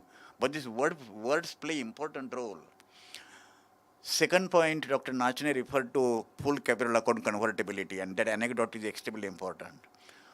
I was a member of the committee for selecting chief economists for the State Bank of India along with Dr. Tarapur. And Tarapur was the original innovator to use the Schumpeterian sense of the full capital account convertibility. And Tarapur has given timetable per year-wise what is to be done: first year, second year, third year, fourth year. Around 11 members were there for the interview. And one came from World Bank to become the chief economist of State Bank of India. And I just asked him, he did not know Tarapur in the panel because he was Deputy Governor of Reserve Bank of India. And he said that, because by the time I had written an article, as Dr. Nachan mentioned, that full darkness, because it was not aware of exactly where we are going. And today we have been disaster today. It is much bigger crisis would have taken place than what happened in 2008. So I asked him that, what do you think about full capital account convertibility? He said, it is madness. I just looked at Tarapur. And then Tarapur, of course, he was a very strict personality by that way. And but he understood what exactly full capital account convertibility is. Now the third point which I want to mention is that when I gave maiden speech in the Parliament on 4th May 2010, Dr. Manmohan Singh and Pranab Mukherjee were sitting obviously in the chairs. and 2000 subprime crisis took place, and I said that in 2009, Indian economy registered the rate of growth of 6.2% and China at the rate of 9%, except these two countries, all were really under the pressure. They went bankrupt. And I further state, and I know I had differences despite the fact that Dr. Manmohan Singh took me to the Planning Commission, my differences were continuous till the last moment. I said that India has been saved from this kind of global financial crisis only and only because of the public sector banks in the country. And then, after my speech was over, Dr. Manmohan Singh was first to congratulate me that you have made the correct point. Now, the last point. What happens is, sir, I'm just taking 2 minutes more. State has two apparatuses, according to Marx. One is coercive apparatus, and second is ideological apparatus. State doesn't rule only through coercive apparatus. State has ideological apparatus. And the ideological apparatus is basically education, the terms, the opinions, and the kind of the jargon that you are using in your everyday life. Now, for example, it is mentioned always that whatever is good, it is in the private sector, whatever is bad in the public sector. We are comparing two non-comparable things, and all the speakers mention how the objectives of the nationalized bank, because I had, sir, privilege to discuss with Professor K.N. Raj, who was one of the most influential thinkers and one of the leaders, economists, impressing upon Indira Gandhi to go for nationalization. Now his views, whatever he is, unfortunately is no more with us. So my point is that Professor Dandavata used to say that whenever there are losses, socialization of the losses and the privatization of the profits. Now, for example, linking the IDBI bank into Life Insurance Corporation. Life Insurance Corporation contribution to the Indian economic development is just tremendous. But then you are making the bank sick, and that is why you are putting that in the neck of the Life Insurance Corporation.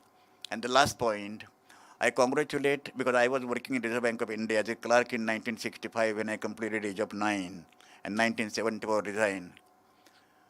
This entire debate of public versus private sector banks, concentrating upon non-comparable parameters, is to be taken to the people.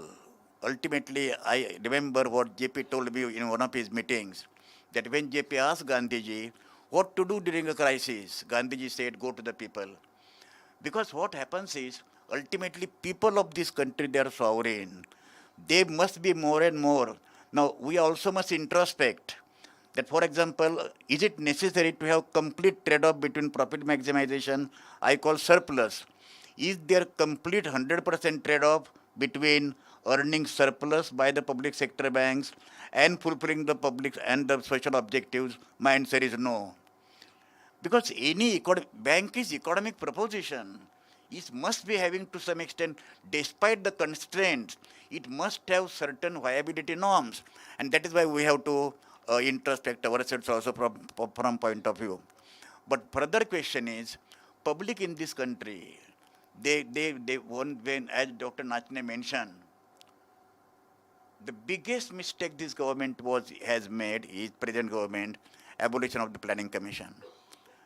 Planning Commission was absolutely, what is to use Galbraith term, as a countervailing power.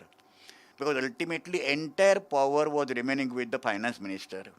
If Planning Commission wanted 10,000 crores of rupees more in the budget, we wanted to intervene through the Prime Minister. And ultimately, it was just advisory body. But obviously the people like Sukhabani Chakrabarti, etc., they were there and it got its own, because Nehru himself was responsible for that. Now, people of this country must be educated to save this country from the prospective disaster, because what happens is, again, I'm sorry to quote, but I'm not feeling apologetic for that matter. Capital is a fire. And capital's one characteristic is, whatever comes in the way, fire swallows. That's the present situation. Before getting completely swallowed, the people of this country must fight that, and the swallowing must be stopped. Thank you very much.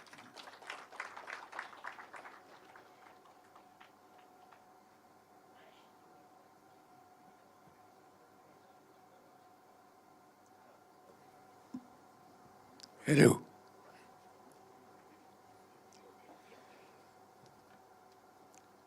Respected dignitaries on the dais and my friends. All the previous speakers have already discussed main findings of the book, and mostly they've concentrated on economic matters. I would therefore like to concentrate more on certain aspects which have not been discussed so far. The two basic aspects that is crossing my mind is we have moved from industrial revolution era to information revolution era. Institutions were created mostly to meet the needs of the industrial revolution era. In the new information revolution era, same institutions are continuing with same roles. It is therefore necessary to look at the role specification of all institutions, not only banks, not all institutions. This is the first part. Therefore, we have to look into these institutions, their internal management, and the process of democratization of management. Now let me come back to banking in India. I will concentrate on management issues only. One of the facts that struck me when I joined NIBM in 1970 was the deep-seated mistrust between union and the management. These were adversary relationships. There were well-intentioned people with the executives who wanted the good to be done for the society. They are committed to it, but they had deep distrust about the unions. Similarly, there are leaders in the union who were committed to the goals of nationalization, but had very little trust. Deficit must be removed if banks have to really do the job that they are assigned to it. Because this adversary relationship must be reversed to a non-adversary, cooperative, coordinative relationship. This is the first part. The second part is all institutions must be democratized. We must change the command control system of management and hierarchy into a management through trust, mutuality, and interdependence. This is very essential. So, what is needed is not only the internal democratic system, but also an interaction with the community, interaction with the various levels of the society, so that common consensus emerges. What is development? What is the role of banks in that development process? And how should we go about it? It is this area which has been totally neglected by the Indian banking system. Therefore, one thing that I propose is the extension of role of unions. Union can no longer be confined for fighting for their own members. They've got a larger role to serve the society. And that larger role must be accomplished with the collective help of the community as a whole. It cannot be accomplished by simply one union. Therefore, banks are specifically suited to create this interaction with the wider community. Whatever changes we propose whatever development we propose, whatever things we think is better, let this be discussed with the wider community through a regular program of interaction with the community, which banks must fulfill. That is one of the issues that I want to put before you, and I hope that in the deliberation that you have in the next 3 days, you will create an agenda for action for creating this public awareness to the role of new institutions. Now, coming to the problem of management, democratization of management depends on basic faith on various people. If you do not believe in your... I remember when I met one chairman in NIBM, when I was in NIBM, I met various chairmen, and the chairman used to say me that, look, I want to do all these things, but look at my assistants, my general managers, they don't know anything.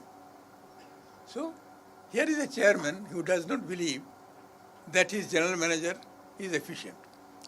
Go to the general manager, he says, sir, all these things are very important. My boss is not important, but my boss does not want to do all this. So, the general managers do not trust in the chairman do not trust in the general manager. This deep-seated mistrust is eating away the efficiency of organization. Democracy in organization requires participative decision making, where you have at the grassroots level autonomous teams who will be self-creating, and they will be empowered to do things of their own. Now these self-autonomous teams, small teams, will create a network of effective teams which will be synergistic in achieving the goals of the organization. This is the management change that we are proposing. Create teams, believe in them, empower them, and let these teams together create a network of effective teams so that ultimately the organization objectives are achieved. Now this is not being done today because most of our so-called bottom-up systems are becoming routinized. I have seen how routinized the planning process in banks have become. It was decided that we should have bottom-up planning process. What has become today is reversal of that process. Decisions are taken at the higher level, lower levels only do some theoretical exercise, and then targets are forced on the lower level. So the so-called performance budgeting system, participative planning are all in paper, but in actuality it is still a target-setting planning process.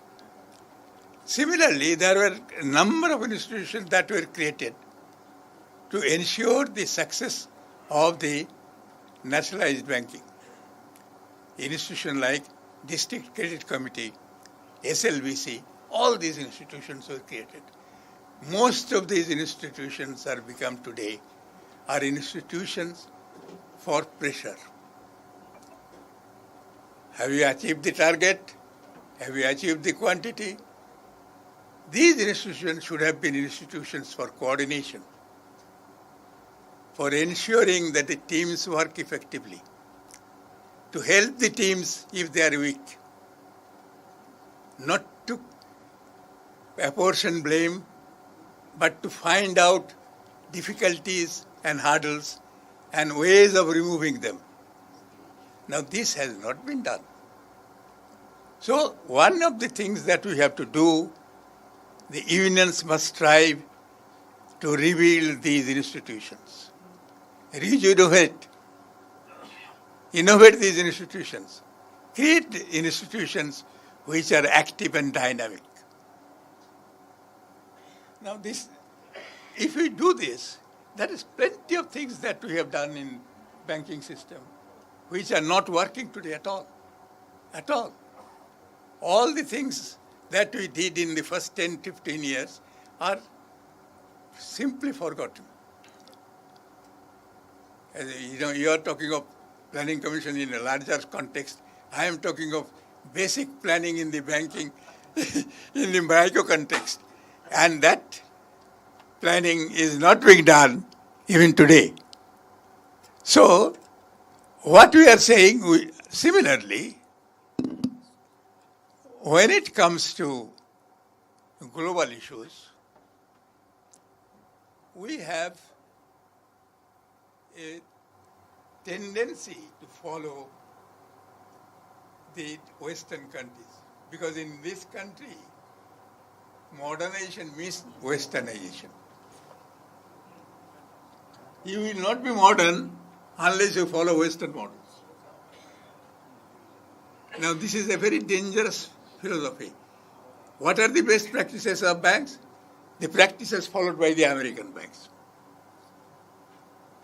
Now, best practice of any organization must be decided in relation to the environment that they face, in relation to the jobs that they do, not in relation to what others are doing.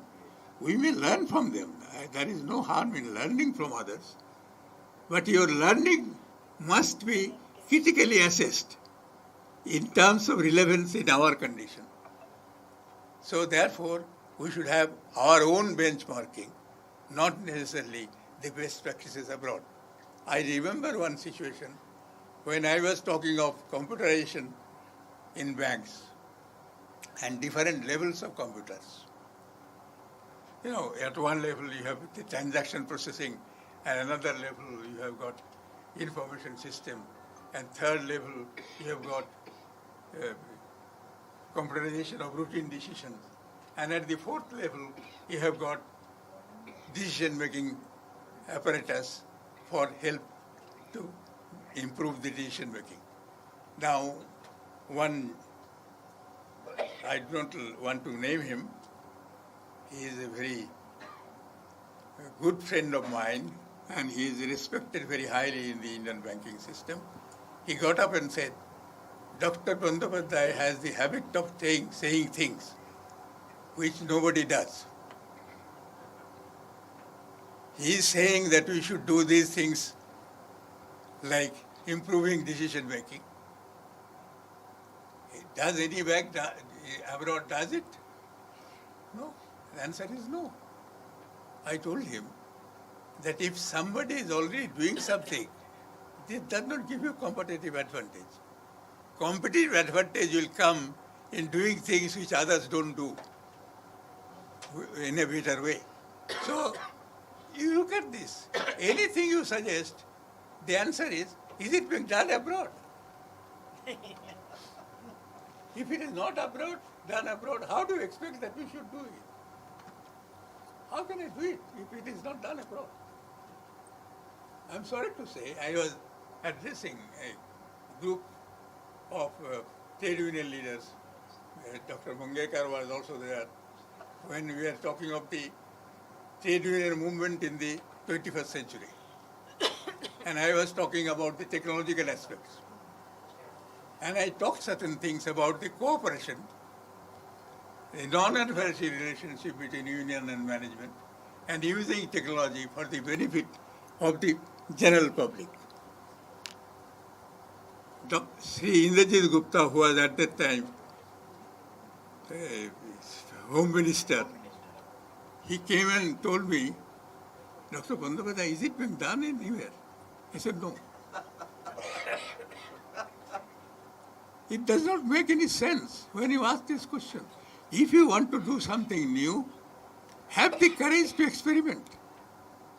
Have the courage to go through the trial and error, to learn from failures. If you don't want to face experimentation, trial and error failures, then you will never do any new thing, any innovation relevant to your purpose. So all our innovations are supply driven, imitative. Things which are already there, we adapt our system to that. We don't have innovation to suit our needs.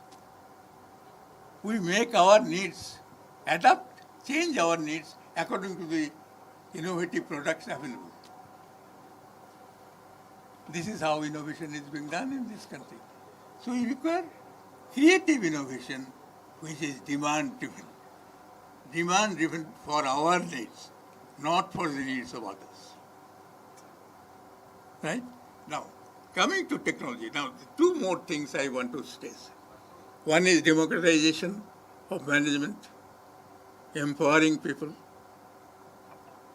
Second is that technology must be used as a service, as servant to the needs of the real system.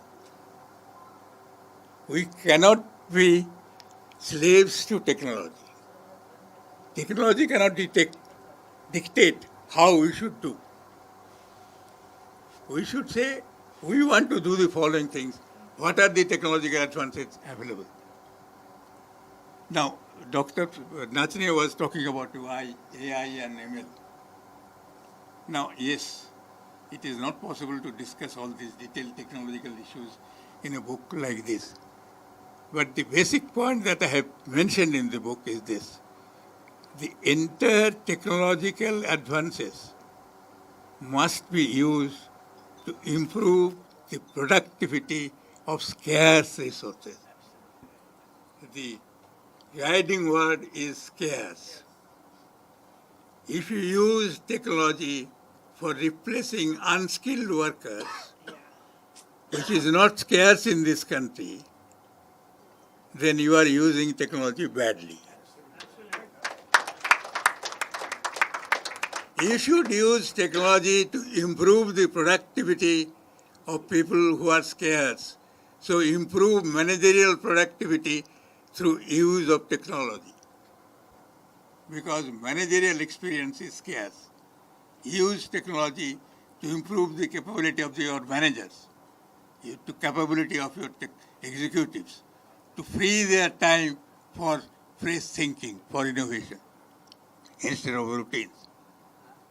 So, technology must be used for improving productivity of scarce resources, should never be used as substitute for resources which are plentifully available.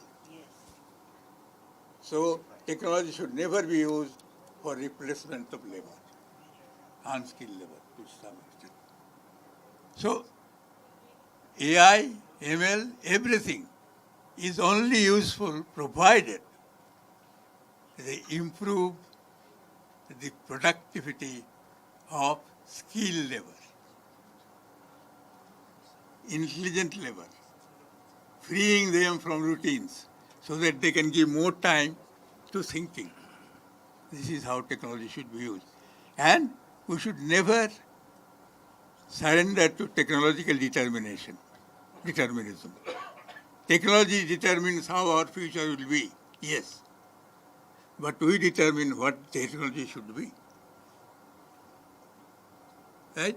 Market determines certain things, but we determine the market.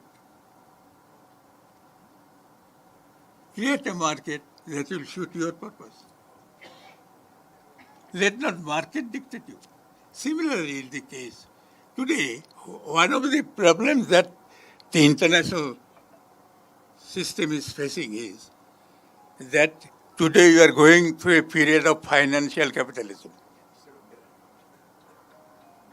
Finance is becoming more dominant than real system. Finance in creating is finance. Those who have money getting more money through speculation, through different activities. Now, banks must ensure that finance does not dominate, it serves. It serves the need of the real economy. So your question the Marx equation should be replaced, should be brought back. MCM, not M into M plus.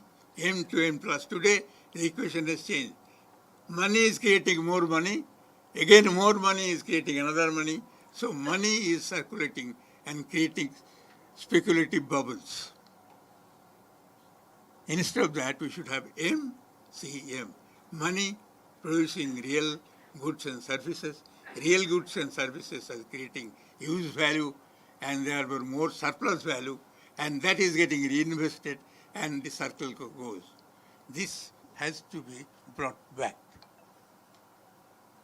Coming to banking, one of the things that banks have done today,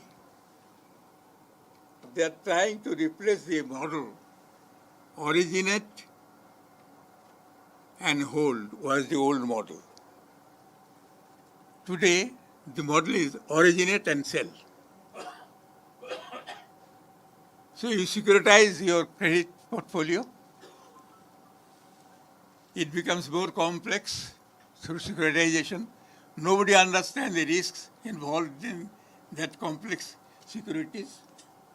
And therefore, technology is being used to increase complexity.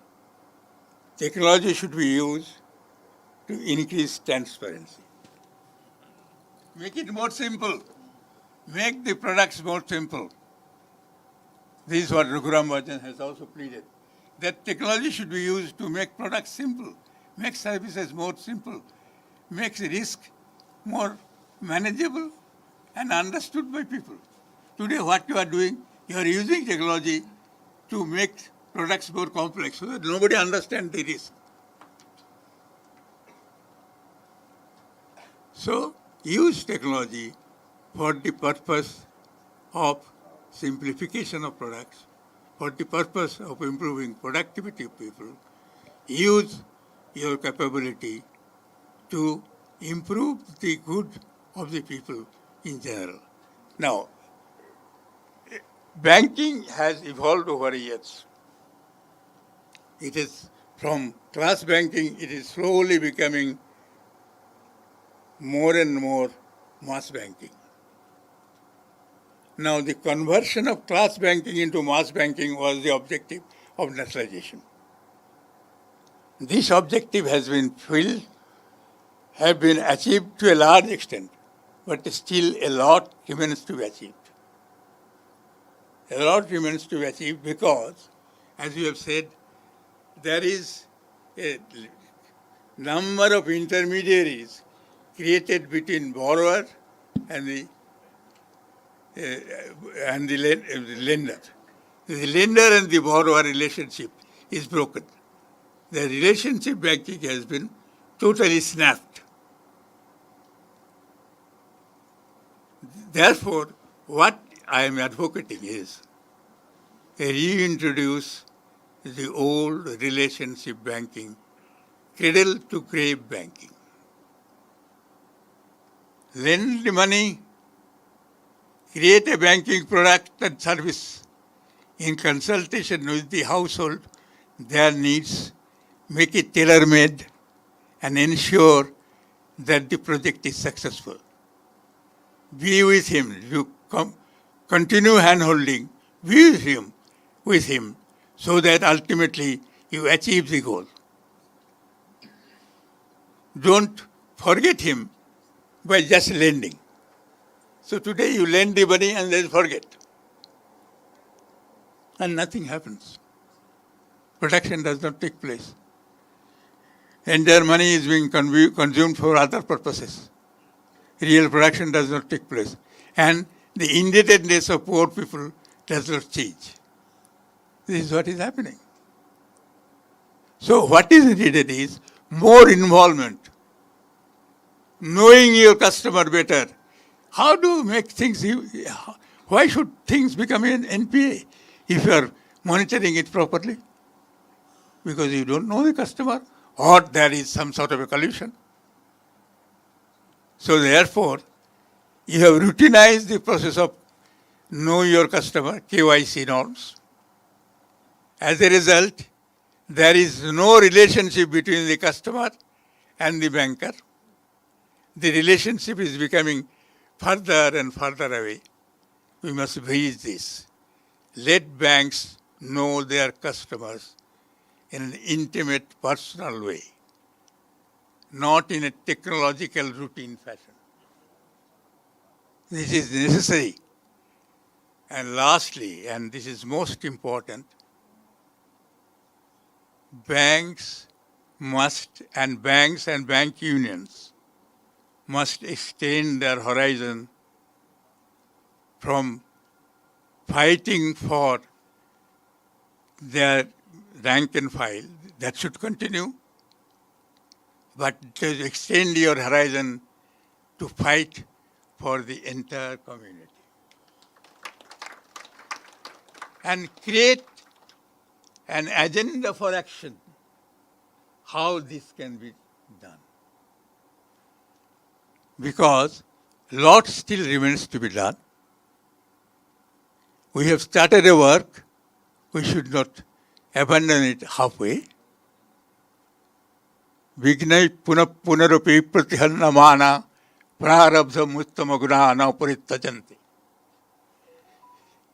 Large number of obstacles come on your way, but a person who is well-intentioned will never give up a job that he has commenced. If we as union have helped in bank nationalization, we must ensure that the goal of bank nationalization is completed in perfection. This is necessary. And for that, we need not wait anymore. We should start immediately with an agenda of action. You know, Swamiji said, Uttishtato jagrato prapavara nibodhata. Arise, awake. Stop not till the goal is reached. With this invocation, with these few words, I thank all of you for the love and affection that you have showed on me. I only hope that I can, during the rest of my life, live up to your expectation. Thank you.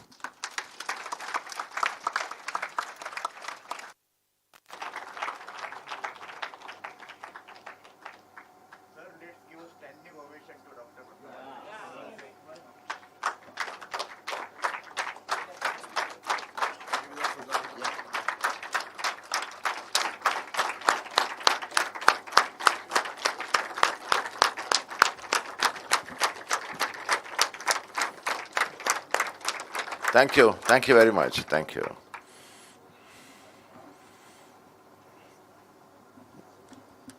So it's really amazing, even at this age, about the outstanding clarity of what you are thinking about. And we will say in AIBEA, it's a guideline to us, because always we have been guided by you.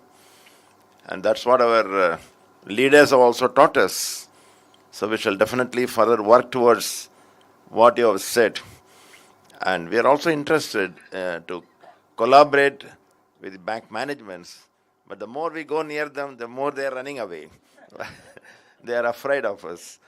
We will try, but definitely we shall. I hope your thinking will reach them also. We shall not be found wanting.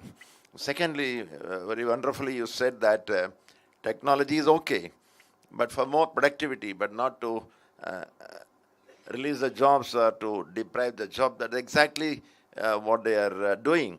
I still remember that in one of the training programs that I attended, Dr. You were saying, with example, because at that time also there was a virtual ban on recruitment, and Tarika Chakravarti was discussing with you, and you took a class to us, and doctor said that, for example, if a bank has 10,000 staff and the profit is 1,000 crores, and if the bank is asked to employ another 1,000 people, the staff will become 10% more. And you said that some of the MDs are thinking if staff will go by 10%, the profit also should go by 10%. But you said, so long as the profit remains the same, 1,000 crores, even if it will become 11,000 also, it's worth that more recruitment. I still remember that explanation to give. So the more you employ, still you don't lose, mean you are gaining. But today, just for cost cutting only, in a very naked manner, they are trying to do. Even class 4, even housekeeping people, they want to dispense with. We are going to discuss in our meeting tomorrow and the day after also. And all these things, particularly the perception of the banking, etc., and for the information of the panelists also, that we have decided in the AIBEA that we are going to launch a bank clinic concept. Just as when somebody has some problem, they go to the dispensary to the doctor. So we are going to launch, because as you rightly said, KYC norms, and people do not know the schemes also, many problems they have, and in a indiscriminate manner they are pushing in technology where the public become more vulnerable. Many times, recently, one retired IAS officer, he telephoned me, he knows me. He said that he had parted with the password and then he lost about 80,000 rupees in 1 minute. He said, what to do? I asked him jovially that you are an IAS officer. No, that's okay. But I'm not a banker. I lost money. Now what to do? So that way, all these things are happening. So to really take the banking schemes and the problems of people and to go near them, we are launching a banking clinic concept. In principle, we are going to launch now, maybe by July, at the time of Nationalization Day. We shall be further expanding, so that we want to go to the people to educate them.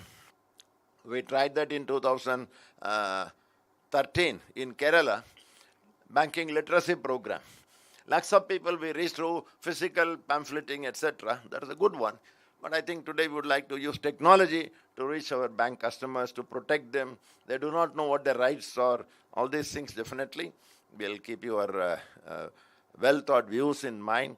You will always remain our guide. Doctor, thank you so much, and particularly for authoring this book, which will be very, very useful to us in our struggles. We are going to discuss that.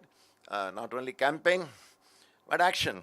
As long back Lenin said, that action will take the issue to the people. When they were asking, we should educate everybody and then fight. Lenin said, no, it's very difficult. You keep on fighting, educate the people, but action also will educate the people. That way, we will continue education, the other process. We shall also fight and bring the issues to the focus. And we hope that together, as you said, we shall fight to save the people's money, the precious capital that's available in our bank, and we shall do that. So with this, we are extremely thankful to you, and I would like Comrade Tuljapurkar, our AIBEA Joint Secretary and also the General Secretary of the Maharashtra State Bank Employees Federation, who is hosting this conference in Mumbai, to come and formally propose a vote of thanks. Tuljapur.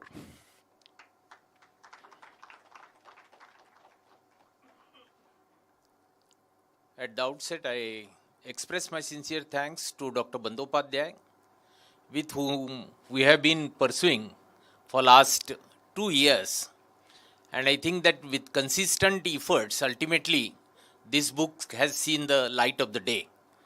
And I'm confident that this book will prove us or will provide us a major tool in our hands while taking the public sector banking to the masses.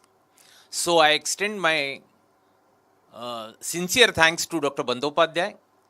Then the panelists also have expressed their views, I say very boldly, with an absolute clarity, which also has sensitized us, which also has given us a hope that the issue on which we have been fighting for last 3 decades has got a substance and which we need to pursue further in the days to come. So my thanks to all the panelists, Dr. Natsne, Dr. T.T. Ram Mohan, Dr. Rupa Rege, and also to Dr. Bhalchandra Mungekar, who extemporally, but he shared his views and also supplemented the views expressed on the forum. The way in which our General Secretary, Comrade C.H. Venkatachalam, has explained to you, this particular event has set the agenda for the conference which we are holding for next 3 days. Mainly, we are engaged on the issue of our campaign against the privatization, so that campaign will be unleashed further with more clarity and which will strengthen our hands, our minds, and I assure all the panelists that sincerely, as an organization, we will be pursuing this cause to its logical end. Whatever be the government stance, whichsoever be the government, earlier it was Congress, now it is NDA, but both of them, were pursuing the agenda of privatization. We have opposed that government, now we are opposing this government, but now with more positive approach, we will be pursuing this agenda and will approach to the masses in the days to come. So my thanks to all of them.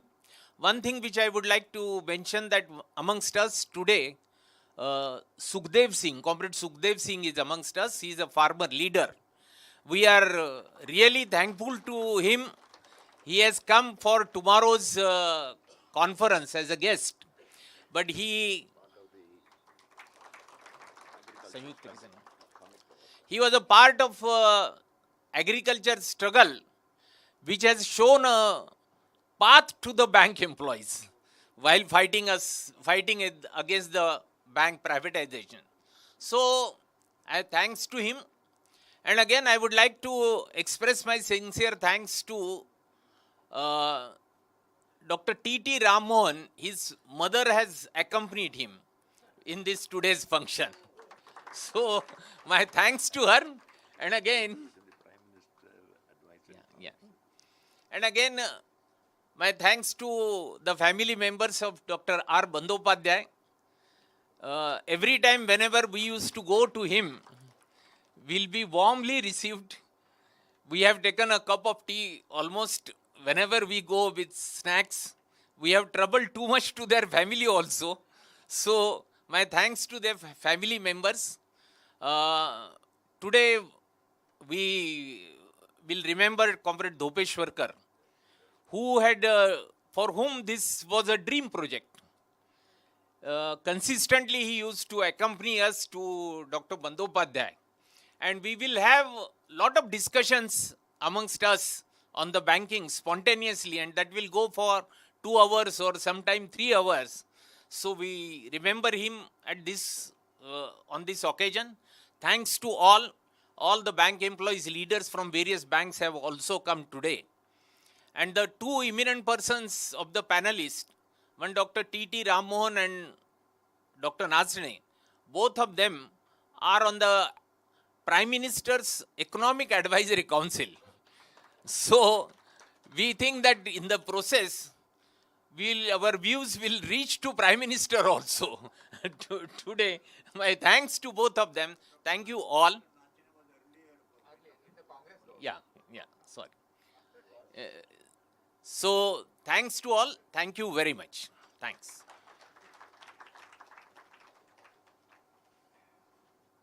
On a lighter note, Bandyopadhyay sir was telling about the culture of the top management people. And that's what we also say. We say government banks should encourage agriculture, but they are encouraging agriculture. Whatever they say, they want general manager to agree with them. 7 plus 7 is 18. Hanji, that's what they want. That's what we want to change.